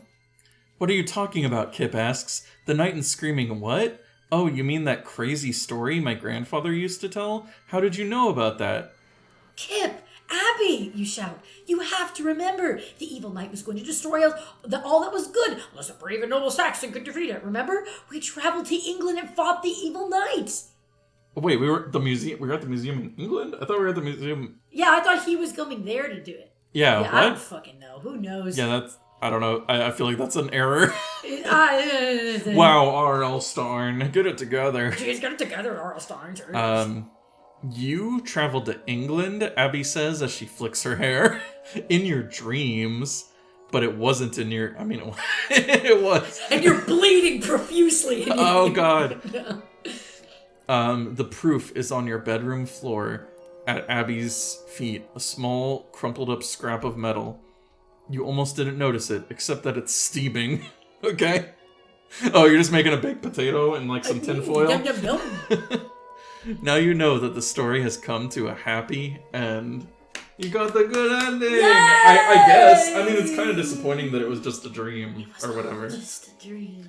But still, yeah. I mean, none of it was everything they you know, I will give Arlstein that. Everything was not real. Like, the goopy monsters weren't real. Yeah, I guess that could be like a hint that it was all a dream. I guess. Because it was all like... Let's go through some of Do you this wanna, shit. you want to I want to try... see what happens when I become a brave lad, you know? Because earlier I was all like... the way at the beginning? Yeah. Yeah. I was like, no, I'm going to just wait. And then I ended up going to it anyway, you know? Because my cousins came to me. Wait, what? Yeah, why is this so right. slow? Hold on, these ones aren't in... Okay, it goes to page 96. Okay. So this is if we try to ignore the scream or investigate the chilling shriek. I want to go and investigate the chilling shriek. Okay. Do we die immediately? I'm curious. Let's see. Scree! Another shriek fills the night. Kip and Abby are as wide awake as you are. The piercing screams draw the three of you together at your bedside. You grab each of your cousins by the hand. No, wait. Wait, what? Is this the same? This feels very familiar. Hang on. It's coming from the garage. Yeah, the curse gas. Wait, did it like lead to... Oh, it goes to the same... R.L. Stein! The very first choice doesn't matter. R.L. Stein. Okay. Okay, let's open the evil night crate. Evil night. We'll just open the crate. And by the way, for anyone who was not here previously, just so you know, to set the scene here, they come into the garage, right? And this crate is just vibrating. And you're given the choice, do you open the vibrating, screaming crate, or do you open the good crate? The one that says good night on it. And when we did that, it was a piece of paper. Yeah. There was nothing in there. All right, so let's open that crazy box. All right, this is you. All right. Okay. The fun's over, you declare. You move over to the crate. Marked Evil Night. Start to loosen the straps, holding it shut. It's still shaking a little, but the screaming has died down to a faint moan. Oh. Sorry. You really had me going... Oh, that's you. Oh, you really had me going there for a minute, you continue. Those screams sound pretty scary. And all that moaning and shaking. Wow, you guys are good. Kip and Abby look as if they don't know what you're talking about, but you know better. Who did you get to help you with this little prank anyway? My dad? You know, the guy that was not in this story basically at all. Yeah. Where the fuck was my father? Your dad is just the sort of goofball to go in for something like this, too. You fumble with the leather straps, but you finally get them undone. By now you're chuckling to yourself. It really was a good prank, complete with these oversized crates. Still, you can't believe you fell for it. Speaking of falling, that's what the front door to the crate does next. It's also what your lower jaw does. It falls open. You try to scream, but all that comes out is a little whimper. There in front of you, about a foot from your face, you stare into the laser light eyes. Ooh, he's got some laser eyes. Of the knight in screaming armor. Turn to page 16. Here, do we immediately die? I'm just curious. Does this go to death? No, immediately it does not. The evil knight's head is a steaming hunk of black metal. Wow, he's a steaming hunk. Ooh. A sparkling medallion hangs around his neck. Something about his medallion holds your gaze. You can't stop looking at it. With you standing there helpless before him, the evil knight raises his heavy sword and he brings it down and slashes open the back of the crate behind him. Okay. The wood shatters like ice. Yeah. In the land of Saxtons, you shall be destroyed, his voice booms over you. Okay. You shiver, he glances back at you and then disappears through the new opening. You're not sure how long you stand there in shock. The next thing you know, Abby and Kip are standing next to you. Did you see that? You stammer. Yeah, no big deal. Abby tries to sound cool. Look, Kip exclaims. This hole in the back of the crate, there are hills in it. Yeah, right. What's that mean, Abby huffs. There's hills in it, Abby. That's what it means. But he's right. You peer through the hole. You see emerald green hills and a pale blue sky. Oh, we're going to the green hills! Oh, no! This is a Sonic book! Heck yeah, Sonic Choose Your Own Adventure game. Let's go. I mean, yeah, there are some of those. Oh, heck yeah! I want to do some of those too. Yes. I mean, I've told you about them before. They're really bad. Oh, that's right. You did tell me they were really bad. They're even worse than these. Man. Anyway. You feel wind against your face. You feel yourself drawn to the scene, like you were to the medallion. We'd better go through, you say, without taking your eyes off the scene before you. If not, we'll never break this cursed thing. You push aside the splinters and step through. You know what? Before you press next, or before you read, let me just say, I feel like this is just going to end up leading you to what we ended up going to anyway when we went to the museum. Maybe. Because, well, but also, we're going to pass usually, through, so maybe not. Usually the Oh, you know what? Remember how the ending mentioned we went to England? I bet it's because it thought we got this path. Maybe. That could be. Because now we are going to England. I guess, yeah.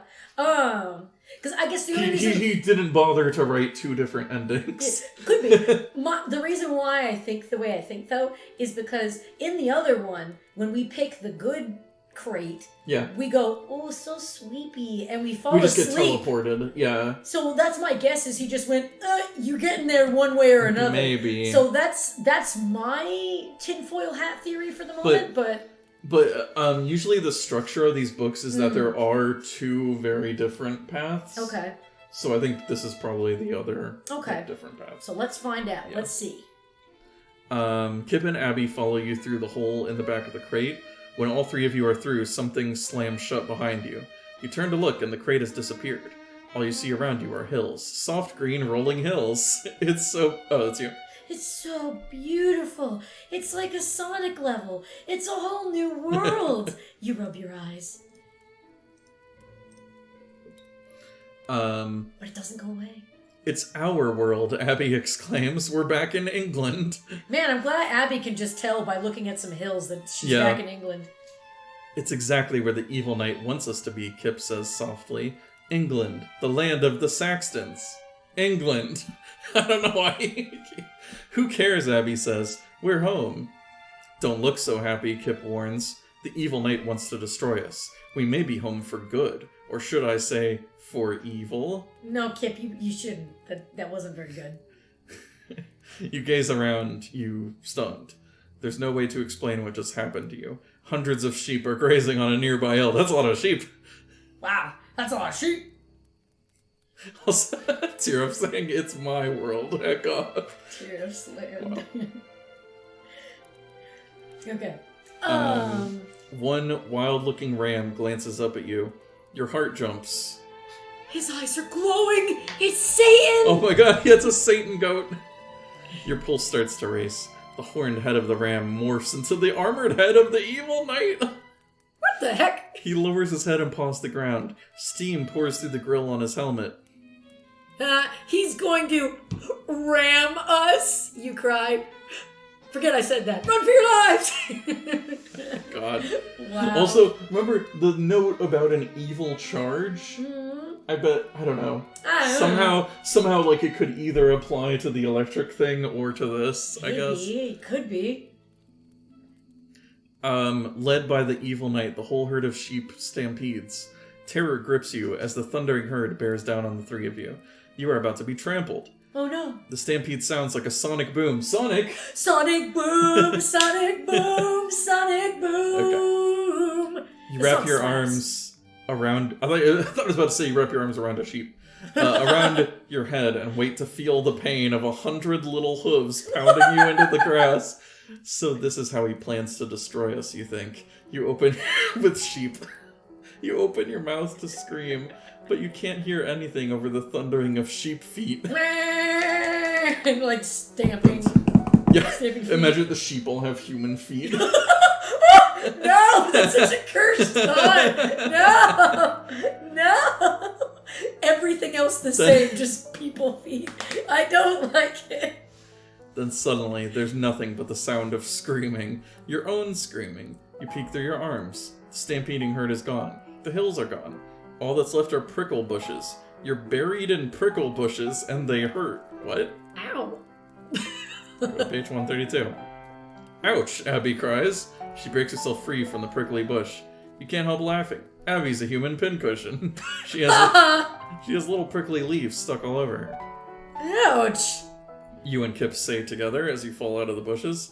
You find yourselves looking like two porcupines, too. You hear giggles, and they're not Abby's. You glance over your shoulder and see something you never imagined you'd see. Two miniature men are laughing and rolling on the ground.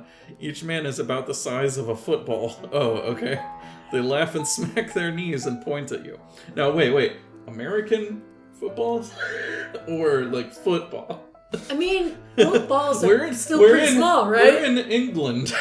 True. This is important. No. They're roughly around the same height. Yeah, I know. I'm joking. Yeah. But good point. Pixies, Kip cries. You know, what we see all the time in England. Yeah.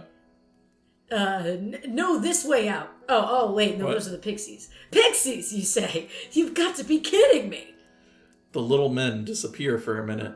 They resurface in the bushes close by. This way out, one giggles, pointing to the left. No, this way out, says the other, pointing to the right. Which one can you trust? Oh my god, is this the whole one will always lie and one will tell the truth shit? I mean, that would have been cool, but it seems like it's just random. I mean, could be. Follow the pixie pointing to the left, follow the pixie pointing to the right. Pointing to the left, pointing to the right. I mean, since the last time we chose and I did the left door, let's do the left pixie, I guess. Okay. Let's do it. Let's go to the left, Abby says, pulling thorns out of her arms. There's a cottage down the hill. Maybe we can get help there. Hello? Am I the only one who thinks there's something weird going on here? You ask. Abby and Kip can't hear you. They're already walking across the windy meadow toward the cottage. Pixies, you mumble to yourself. You take off after Kip and Abby. You don't get far when you hear a deafening rumble. It sounds like an earthquake. You see bits of turf flying in the air. You turn and look around you to see hedges, killer hedges. They're growing at an incredible rate. Actually, they're not so much growing as bursting through the earth in jagged lines, walls of branches and leaves. And it looks as if, yes, they are heading right for you. It's time to start sprinting again. And there's no use screaming about it either. Now's the time to move. Wow. Get attacked by plants. Okay, I'm still confused. Wait, so... Pixies. The sheep were just a fake out? I mean, I guess it's like in the other thing where it was all illusions or whatever. I guess. And we just fell into some bushes? Yeah, why not? I'm not really sure what happened there. Magic, you know? Yeah. Hedges are exploding out of the ground, fully grown. They're spreading toward you with amazing speed. You're no match for them. They burst past you, blocking your path. You try to stop short, but not fast enough to avoid a face full of prickles. Kip and Abby, too. You start to run the other way, but you don't get far before you come up against another wall of hedge. It's making a maze, I bet you. It doesn't seem to matter which way you turn. Any open path is instantly blocked by a solid wall of high bramble bushes. Prickers grab at you as you run past. You shake them off and keep on running. You have to get out of here. The walls around you grow higher and higher, cutting the sky into lines of blue. The three of you race in every direction, but it's no use. It's no use. You stop for a second to catch your breath. The ground beneath you starts to rumble and shake. Oh, that's you. Ah! You scream. You can imagine the hedge about to explode through the ground and up through your body. You brace yourself, but then it stops. It's quiet again, except for Kip. We're trapped, he bellows. What do we do now? Try to Page escape. 78, I guess. You stare at the walls of greenery surrounding you. The hedges are too high, you say. We can't climb over them. It looks like a maze, Abby Called it. comments. You know, Kip, like they used to have at royal palaces and stuff? I wonder if there's a way out. Wait, was that real? Like, What? is that where mazes came from? Like royal palaces and shit? I mean, I don't think so. I don't know. They don't have hedge mazes at places. I guess. Rich people. Yeah, that's true. The rich, they have money to burn. They're like, Yeah. Let's make a weird puzzle in the ground. Yeah. Because then they go out and have, like, affairs out there or something. I don't know. Oh, fuck, affairs, huh? They go I don't know. I think I vaguely screwing remember... off in the corner somewhere, hoping no one sees it. I vaguely remember reading something like that, I think. Dang! Oh, somebody fact check that one. Please don't. Anyway, we'll have to find our way out or break through the hedge. We can't stay in here forever, you say. Forever, Kip wails. Knock it off, Kip. Oh, you and Abby both cry. So what will it be? If you try to find your way out, if you try to break through the hedge, which will it be? I feel like breaking through the hedge is probably going to be an insta-death. So I'm kind of curious about that. Let's see if we can get an insta-death. It's no use trying to find your way out of the mess of hedges surrounding you. We'll have to break through. We have to break free. Anyway, it's our only choice. Okay, but I better not get a scratch, Abby warns. I've worked too hard for this beautiful complexion. Girls, the three of you turn your backs to the high, thick hedge. On the count of 3, we ram it, you say. You link arms. 1, 2, 3. You count. All together, you throw yourselves backward against the towering green wall. You fall through, landing flat on your backs on the other side. Hooray, Kip cheers. We did it. Before you and Abby can add your own cheers, thousands of little animals tumble out of the hedge and cover you. What? Their fur is thick and coarse like spines. Ooh, I hate dirty critters, Abby exclaims. Get out of my hair. Hedgehogs! It's Sonic! Sonic is all over us!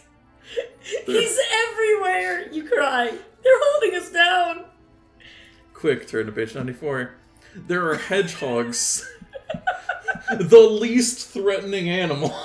They're prickly. They're prickly. There are hedgehogs squirming all over you. They jabber away. Chitter, chee-chee, chitter, chim, chitter, cheech. Sorry, baby, you misread that. It was, where are the chili dogs? Oh, yeah, sorry. They're talking to each other.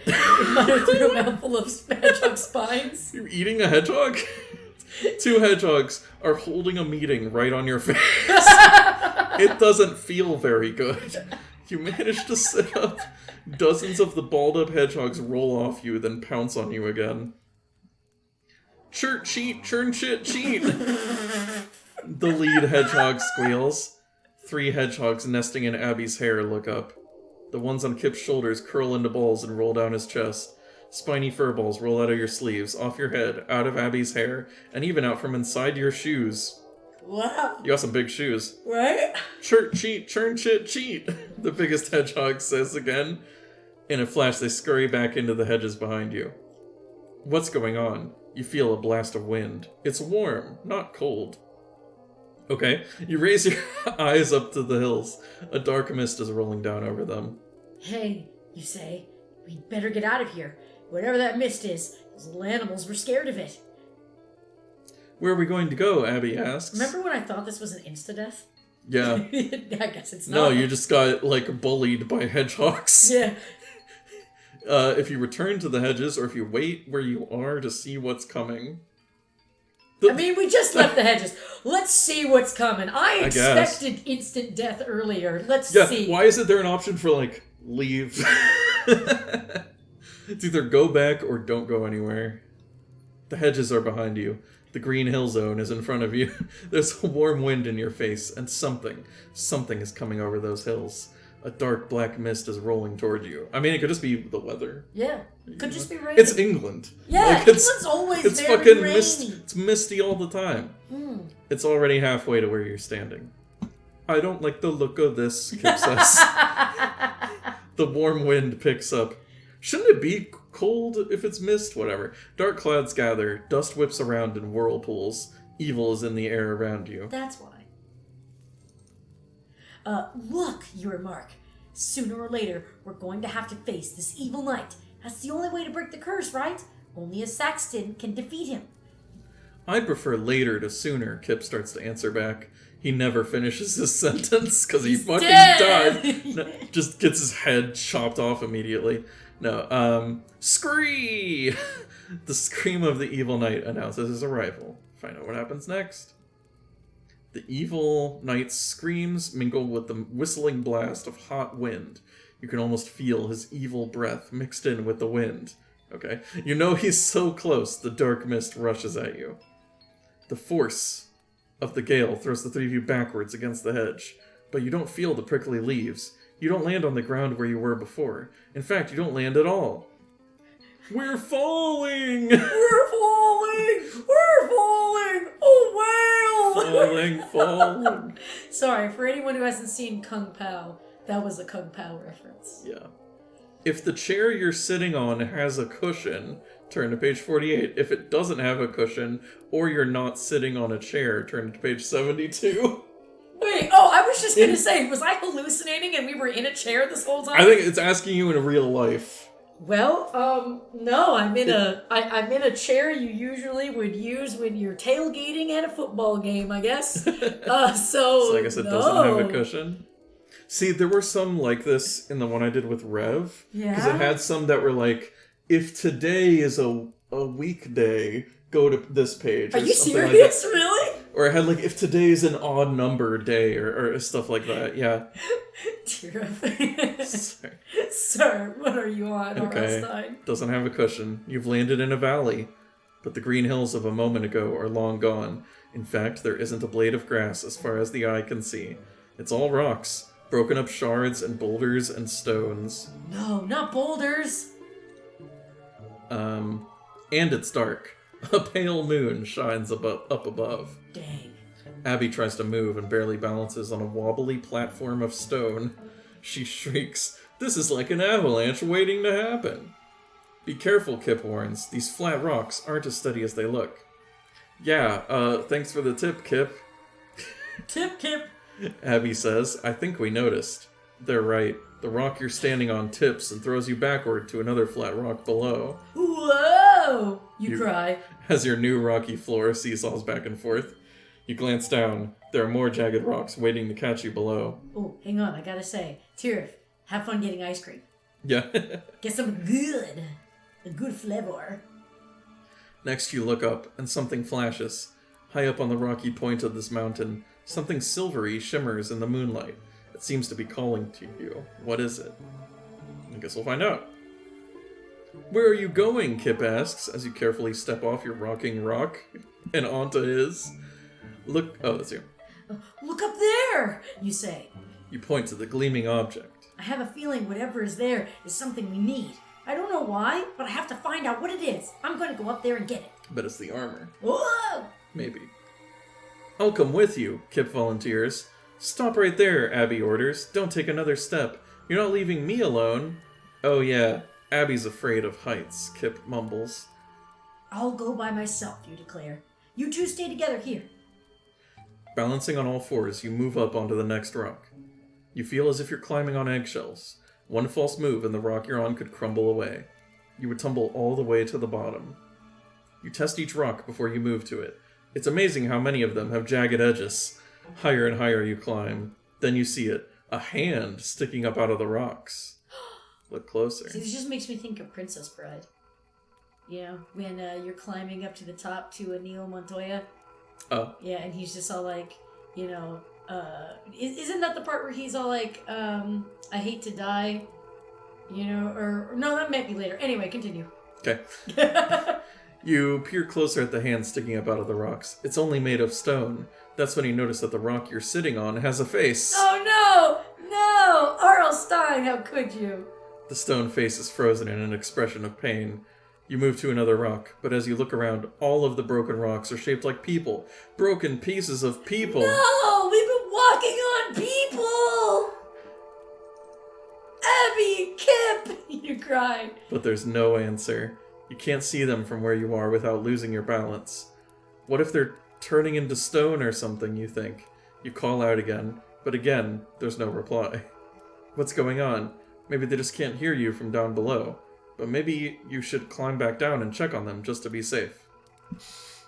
Let's see. See, I'm just poking Ergo now with my foot. Yeah. Do you keep climbing or scramble back down?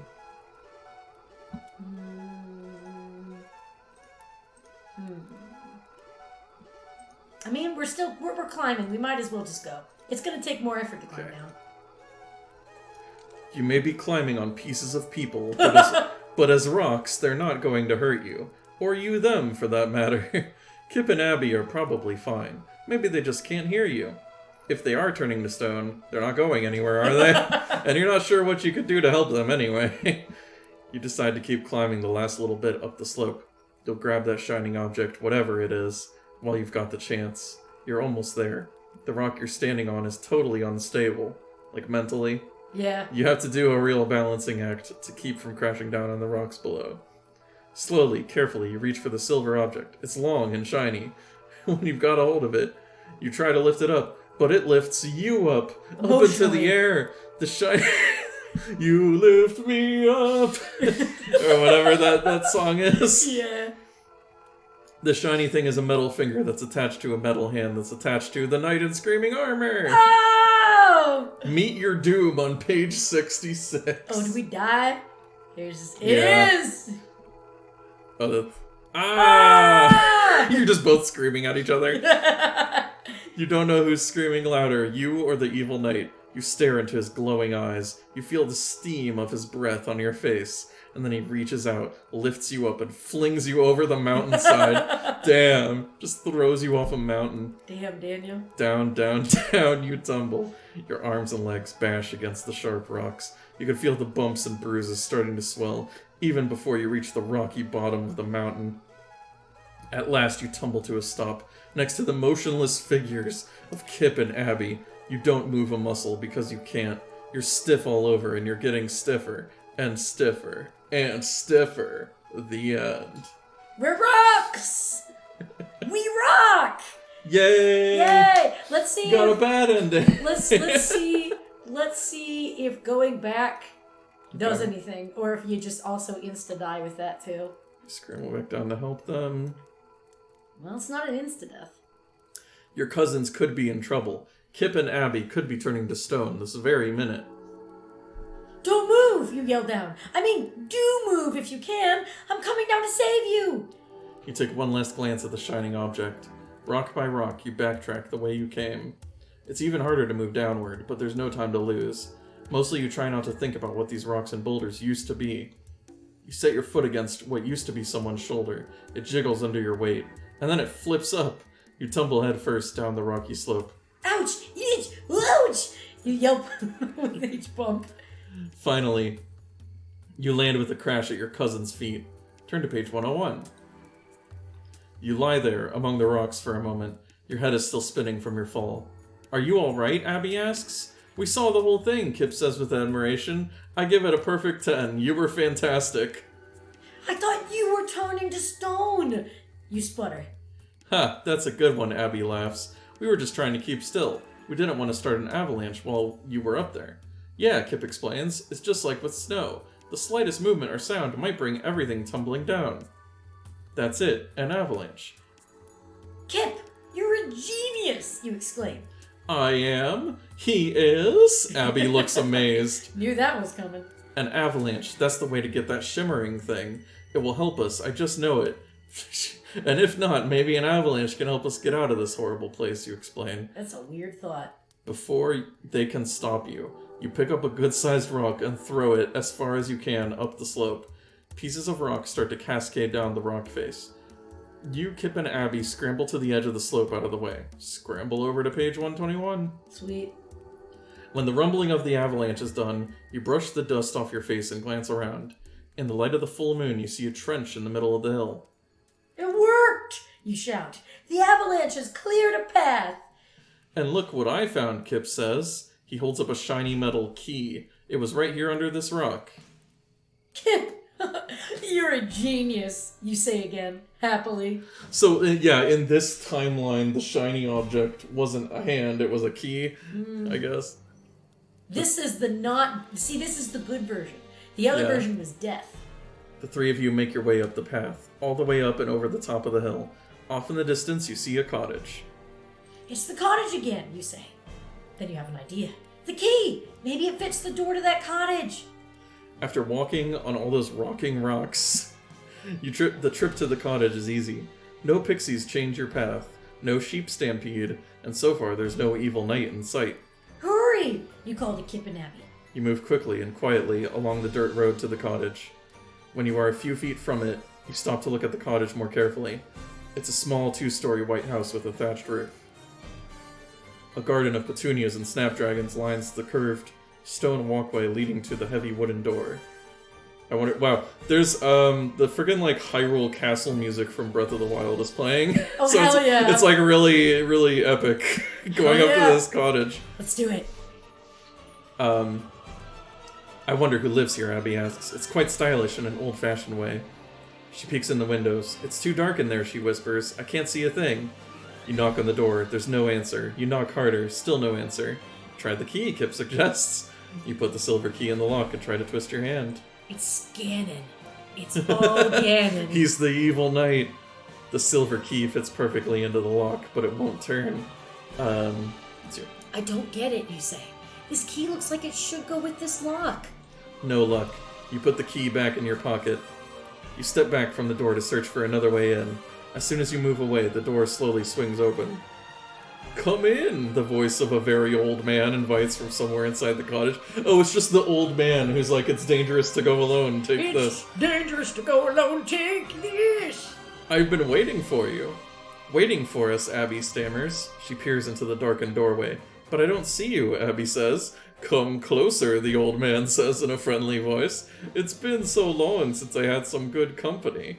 I don't trust this old man. The three of you step into the cottage. The door slams behind you.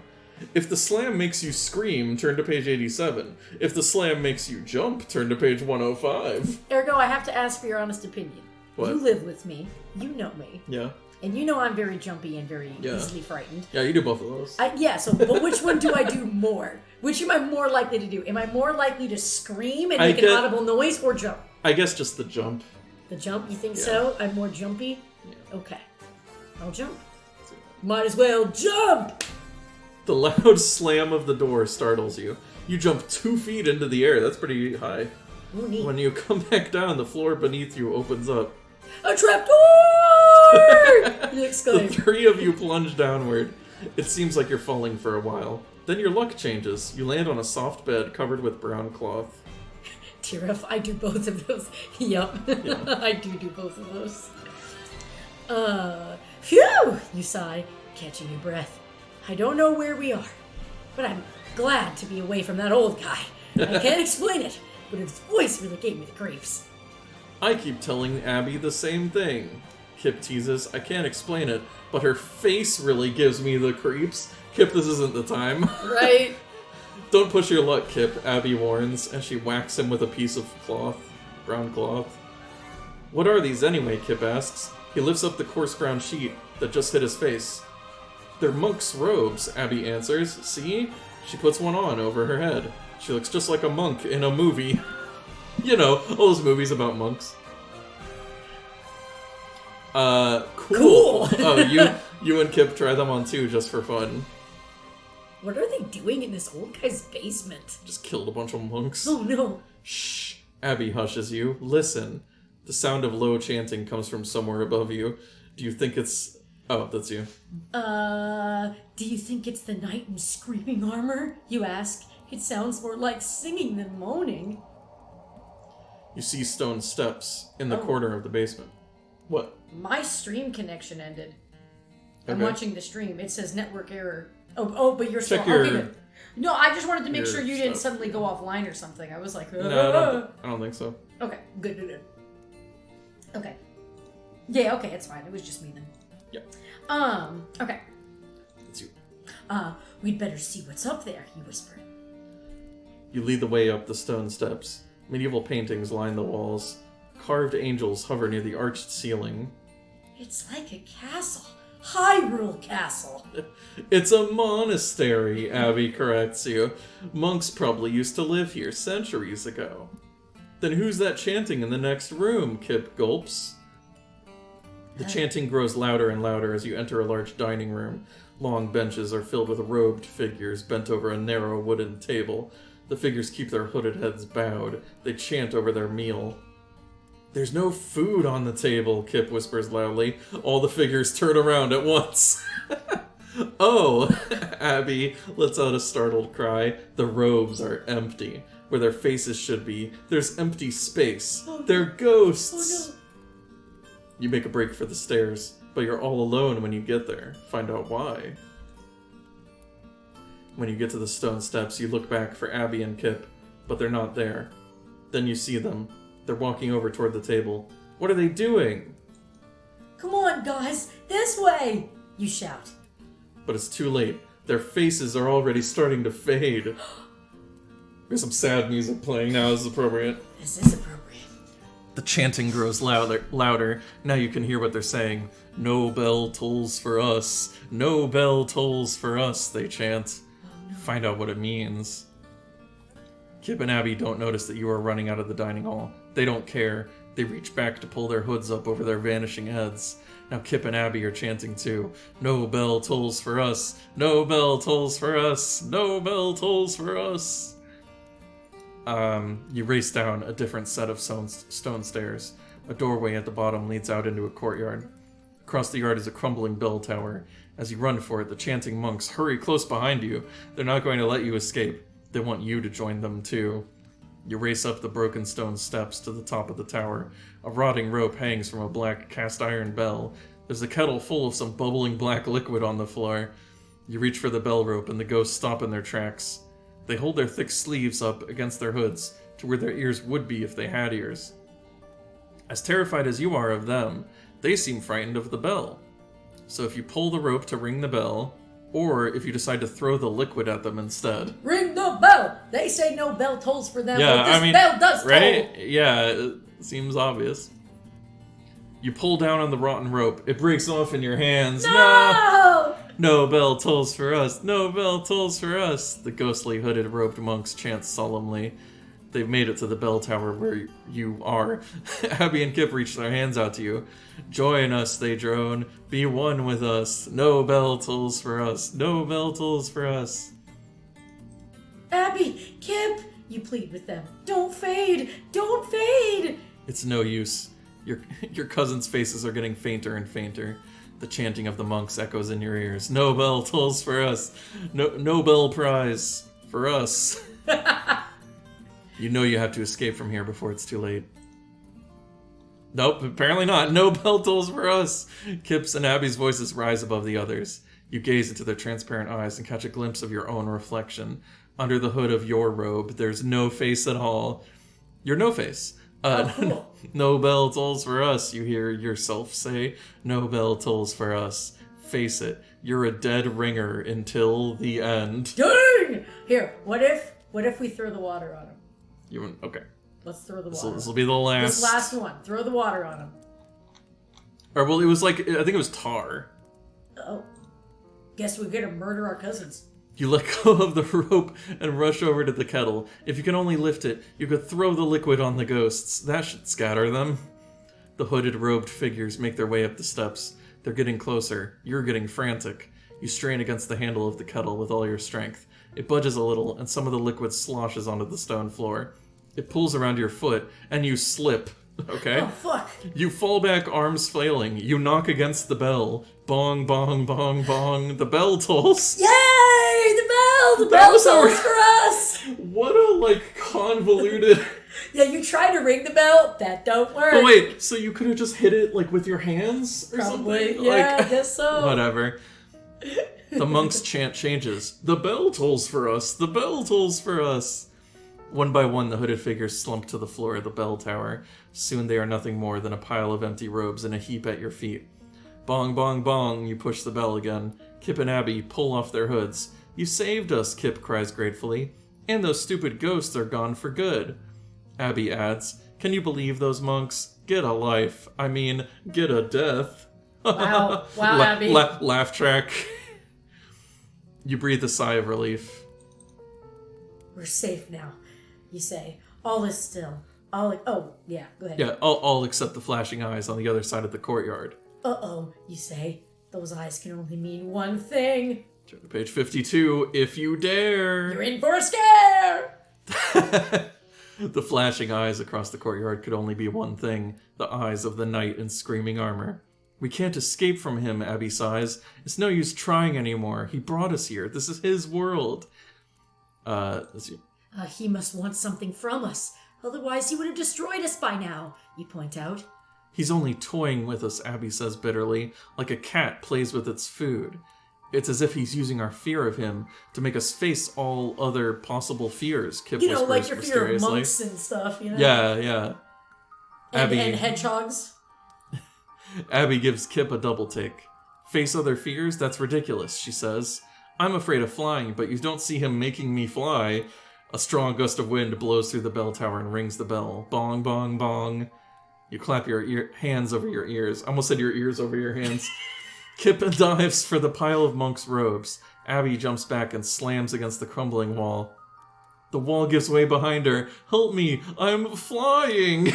Oh no, Abby, why'd you do this? Wait, what the fuck? Abby soars higher and higher until she's out of sight. She's like a friggin' Willy Wonka. Like she ate the stuff that makes you like float. She's heading for the fan. Abby, Kip cries, come back.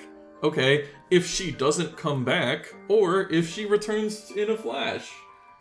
Which, make your choice. What the fuck? Okay, well we have to think reverse order, right? Okay, so the last time when we wanted to ring the bell and we said ring the bell, we died. Yeah. So... And then when we tried to push the liquid over, we rang the bell. Yeah, so if we want her to come back, should we do don't come back? Sure. Well, I have no idea what R.L. Stein, what goes on in his brain. Kip, Abby's voice is so far away now you can hardly hear her. Oh, sorry. Kip. There you go. Wow, she's really... Oh, that's you. Wow, she's really flying, you say in amazement. You must be right about that fear thing, Kip. Come back, Kip calls up to the night sky. But Abby's growing smaller and smaller against the night sky. In another moment, she's gone. You almost can't believe it. Just like that. Gone. Kip starts to sob. You try to be brave. We'll find her again. I know we will, you say. We've come this far together, through all this craziness. No, she's just in space now. A low growl from the stone stairs lets you know there's more craziness to come. Who's there? You demand. Ah! Oh, it's the screaming guy again. This guy. It's funny. The way that's written makes it seem like he's afraid. he's like, ah! The evil knight's scream echoes out across the courtyard. The growl on the stairs turns to a howl, answering the scream of the knight. Then a huge black, cat-like creature with yellow eyes appears around the bend in the stairs, just like a panther. Kip, over there. Oh, sorry, Kip, over there. You say as quietly as you can. What music is this? What is it? Oh, never mind. I don't know. Some traveler music. Yeah.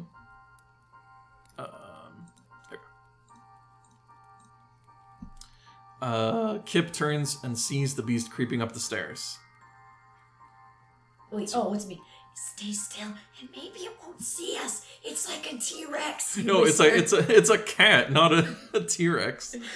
Slowly, you and Kip press yourselves into a corner of the bell tower and watch the beast. You've never seen anything like it. It's as large as the biggest lion and as black as night. It has short ears set back on a small dog-like head. Okay, which is it? Is it a cat or a dog? It's cat dog. A long swishing tail hits the crumbling wall, knocking stones to the ground. The beast growls. Rows of shiny white teeth drip with saliva. It turns its fierce eyes in your direction. It sniffs the air. It smells you. A long red tongue licks its drooling black lips. It sees you. It's going to pounce, you cry. The beast jumps for you, but you jump too, right over the wall of the bell tower with Kip right behind you. Oh no! You both scream. Woo! See, that's what I was doing. Yeah. Auk, auk, you hear. A giant nighthawk passes you as you fall. Auk, the bird squawks again as it swoops down beneath your falling bodies. Oh, well, that's nice. That is nice. Is it Abby? Fall Is down she the a bird now? Does she turn into a bird? You're falling fast, but not fast enough to escape hot drool dripping from the beast's mouth. The beast leans over the edge of the bell tower wall. You get a face full of steaming spit. Gross. Before the next big loogie hits you, the giant nighthawk flies under you and Kip. It catches you on its back and swoops upward. You don't know where this black bird of night is taking you. As you look back at the beast, you know one thing for sure. Wherever you're going, it's got to be better than where you've just been. Does it turn left or right, or is the rescue mission taking a turn for the worse? Why would I choose that? Yeah, what? Again, I wonder, is he trying to go, oh, you know, what if you did that one, though, you know? He's trolling us. Maybe, who knows? Yeah, so which do you want, left, right, or bad?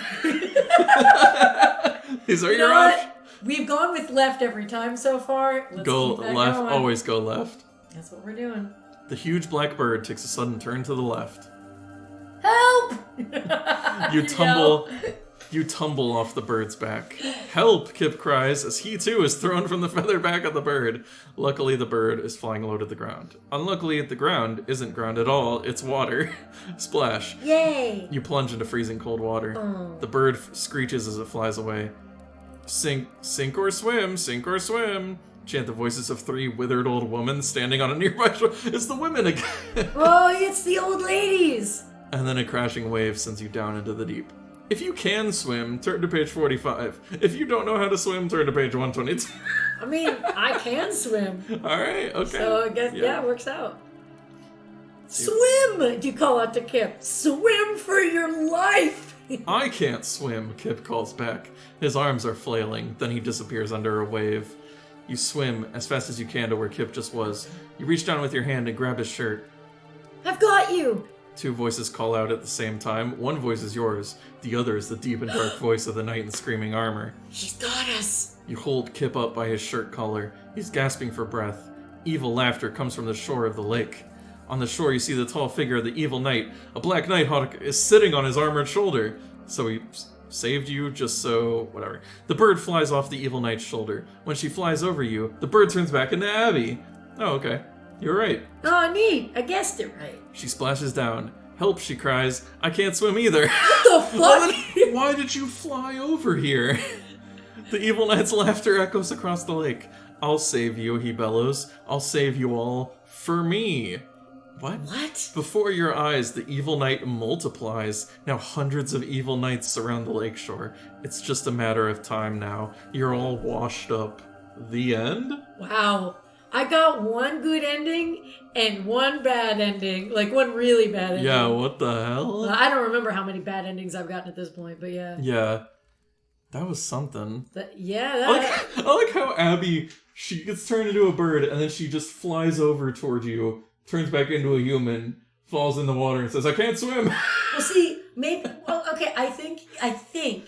And I'm not trying to, help Abby out here in this, but I'm assuming she was being controlled. Yeah, okay, yeah, and she probably did voluntarily turn back into a human. Yeah. Maybe she was trying to rescue us, I don't know. Yeah, something like that. Yeah. Wow. Yay! Amazing. That's the knight in screaming armor. I mean, there's still more that we didn't cover, but we've been going for like 2 hours, so I think we covered a good amount. I think so. Yeah, that was crazy. Also, the music just ended, so perfect timing, I guess. That is perfect. Yeah, so thanks for joining me, Grezy. Yeah, I guess I'll leave now. I'll walk out the door of my home and my home. I'll walk out my home now. But yeah, thanks for having me. When you asked me this morning, I was like, well, fuck, sure, of course, yeah, I'll do it. Yeah. Yeah. Yeah, what did you think of the knight in screaming armor? I mean, I could see the whole time, at least during the museum part, I could see it as a Goosebumps episode. Yeah. And actually, this in the like England version too, I could see it too. I could see England it too. Path. Yeah. It's very Goosebump cheese. Yeah. That is for sure what I got out of this. Yeah. A lot of Goosebumps cheese. Yeah, this one was it was more on the it was slightly more on the comprehensible side. Mm-hmm. Although I think since this one is just like you're in like a dream world and whatever, like stuff doesn't really make sense, but it's kind of okay that it doesn't make sense, I guess, because it's all illusions and stuff. The one thing I will say, I didn't get shamed, and I feel a little bad. Yeah, I don't know where I don't get to join the shame club. We never really saw a choice that was like, Yeah. Oh, I don't want to. Oh, wait, there was one about calling the police. Do you want to try? Yeah. Hold on. Yeah. I want to get shamed. I voluntarily want you to call the police right now. I'm going to search for police. Yeah, if you call the police. No. Oh no, this is the whole. He doesn't shame me. This is the whole thing. Hang on. Where does it all go? Oh, it does go to an end. Oh, okay. Wait, what?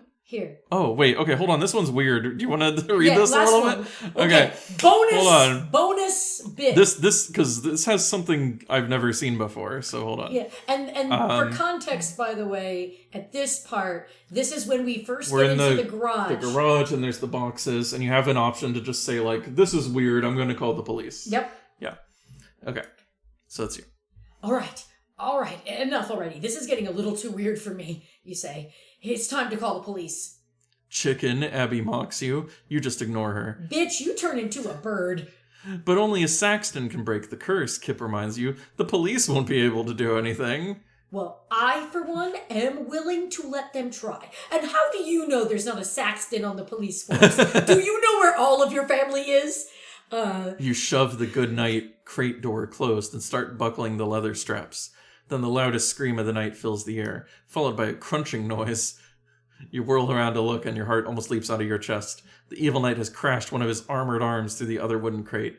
A thick-fingered, steely, armored glove gleams in the dim light, and it's gripping Abby's slender neck. Hurry, run to page 83. Abby, Kip cries as he watches his sister twist in the grasp of the evil knight. Help me, Abby cries in terror. Crash, the evil knight's other armored arm rips through the wooden slats of the crate and wraps around Abby's body. You and Kip scream in a harmony of horror. Any hopes you had of helping Abby vanish as the knight continues crashing through his wooden prison. Nothing can stop him now. He's going to destroy all that is good, and that means you. Well, at least you're good. Yeah. Cover your eyes, don't look. It's going to be too terrible to watch. Evil spelled backwards is live, which is one thing you won't be when the knight in screaming armor is done with you. The end. But then after the end, it says, or is it the end really? If you think it's too early to exit this adventure, go to page 99. So what happens here? The end? You challenge? In your dreams, you hunk of junk? You won't get rid of us so fast. Much to your cousin's surprise, you spring into action. You reach past the knight to a shelf on the garage wall. You pick up a fucking shotgun. See, you turn all anime. This is when you, like, do the speed lines and you're like, whoosh, as you rush over there. You pick up your dad's shotgun and just shoot the knight in the face. You grab a can of motor oil and flip open the pop top. You pour it over the armored arms that hold Abby in a deadly grip. Ah! Abby shrieks as the oily liquid covers her head, but thanks to the oil, she slides right through the circling arms of iron. She's free. Now you can get back to the business of closing up the evil knight crate. The three of you grab hammers, nails, and wait, but it said that he completely escaped, so whatever. And ropes from the garage workbench. The evil knight's arms flail about. They're covered in thick, goopy oil. You hurry to seal up the wooden crate again. It feels great to be back in control of things again, but the feeling doesn't last. Now the crate marked Good Night is rattling. A white light pierces right through the wood slats and zooms in on you, almost blinding you. The door pops open, ripping the leather straps. A vision of a knight in shining armor fills your view. Do we find like a secret ending? Is this like the, hey, you won, you don't have to go for the weird shit? You squint and shield your eyes with your hands. The face on the knight is your face? What? The bright light fades away. You're left staring into the crate at a floating piece of parchment. Oh, wait. You know what? You bend down and pick up the piece of parchment. I think this just goes to the museum. Oh, it does. We've been here before. We have been here before. It's just it's just an alternate. Dang, I hope that us being brave enough to bum rush that thing and spurt oil on it would have been like, yeah, you brave enough, go for it. Oh, here's a quick ending, I guess, because remember when it gave you the choice if you want to wake up with your cousins or by yourself? Oh, yeah, that one. You wake up all right, but the minute you open your eyes, you know something is very wrong. It's dark all around you. You have no idea where you are. Even if you could see, your head feels too heavy to turn and glance around. Kip? Abby? You call out. Your own voice echoes back to you. You try to lift your hand and can't budge it. You try to move your leg. You can't. Your heart starts to race. No. Kip? Abby! You yell this time. But there's nothing. Only the feeling that you are trapped, weighted down. Your skin feels coated with something heavy and hard, like iron or like... A suit of armor! You scream. You hear the blood rushing in your ears, or is it laughter? Now you remember everything. You were feeling so sleepy. But just before you fell asleep, the evil knight's voice filled your head. Be all the evil you can be. Join my army. Wait, isn't like... Wasn't that a thing in, like, recruitment for the army was be all you can be? Uh-huh. I vaguely remember that. Wow. Be all the evil you can be. Join my army. While you slept, the evil knight made you one of his evil guards. You will have to serve his evil wishes for the rest of your little evil life. Evil! Wow. Evil! Amazing. See, all right. We need that as a soundbite. Mermaid Man screaming evil. Well. That sucked. Well, let's go ahead. Wait, did I just say... That just said lost Ergo? Wait. Anyway, well, now we gotta raid Baba, because he's playing a game that apparently has my name on it. Oh, sweet. We'll go ahead and say hi to Baba the Slime. Yeah! He's playing that Pinocchio Dark Souls game. Yeah, I've heard iffy things about it. Yeah, I mean... I've heard it's good and then it gets bad. It seems like people have been enjoying it. I don't know. But yeah, we'll go say hi to him. Let's do it! Alright, thanks again for joining me. Thanks for having me. Thanks to R.L. Stein. Yeah, sure. Yeah, no, it takes work to make those things, so yeah. Yeah. Thanks, Tira, for being in the chat. Thanks, friend. Put on some music to go out to. Alright. That's all. And beware, readers. You're in for a scare. What?